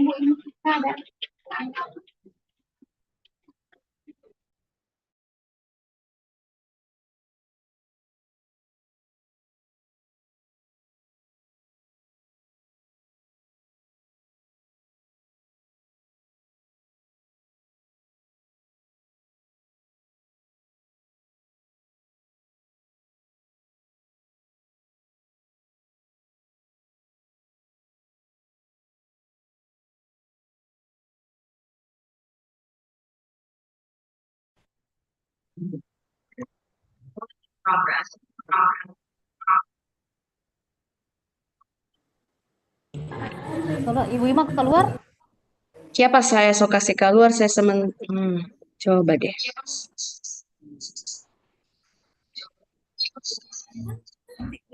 Izin Bu, di room 7 ini Bu.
Padahal saya pas mau nyasar diberi.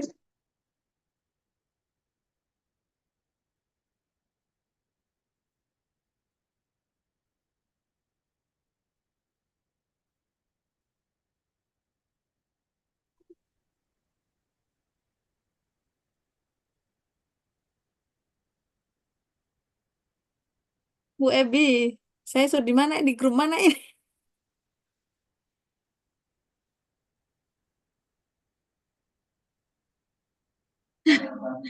Aduh ya Allah. Ibu Ebi ini di room berapa? Oh, ini main room ya?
Di ada bagi ini lawang sih di atas kulkas.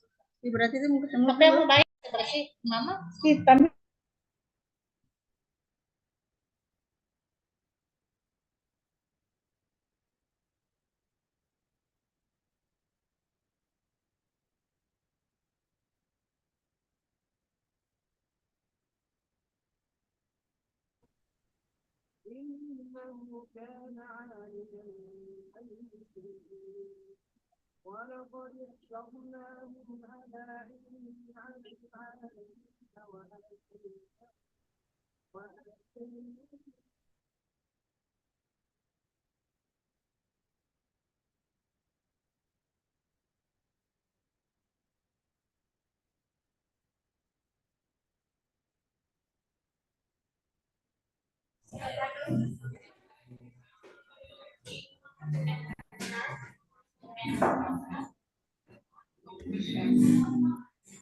Iya masih ada dong.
apakah boleh saya meminta file materi fisika dari rotasi dasar nama materi Loida Pak.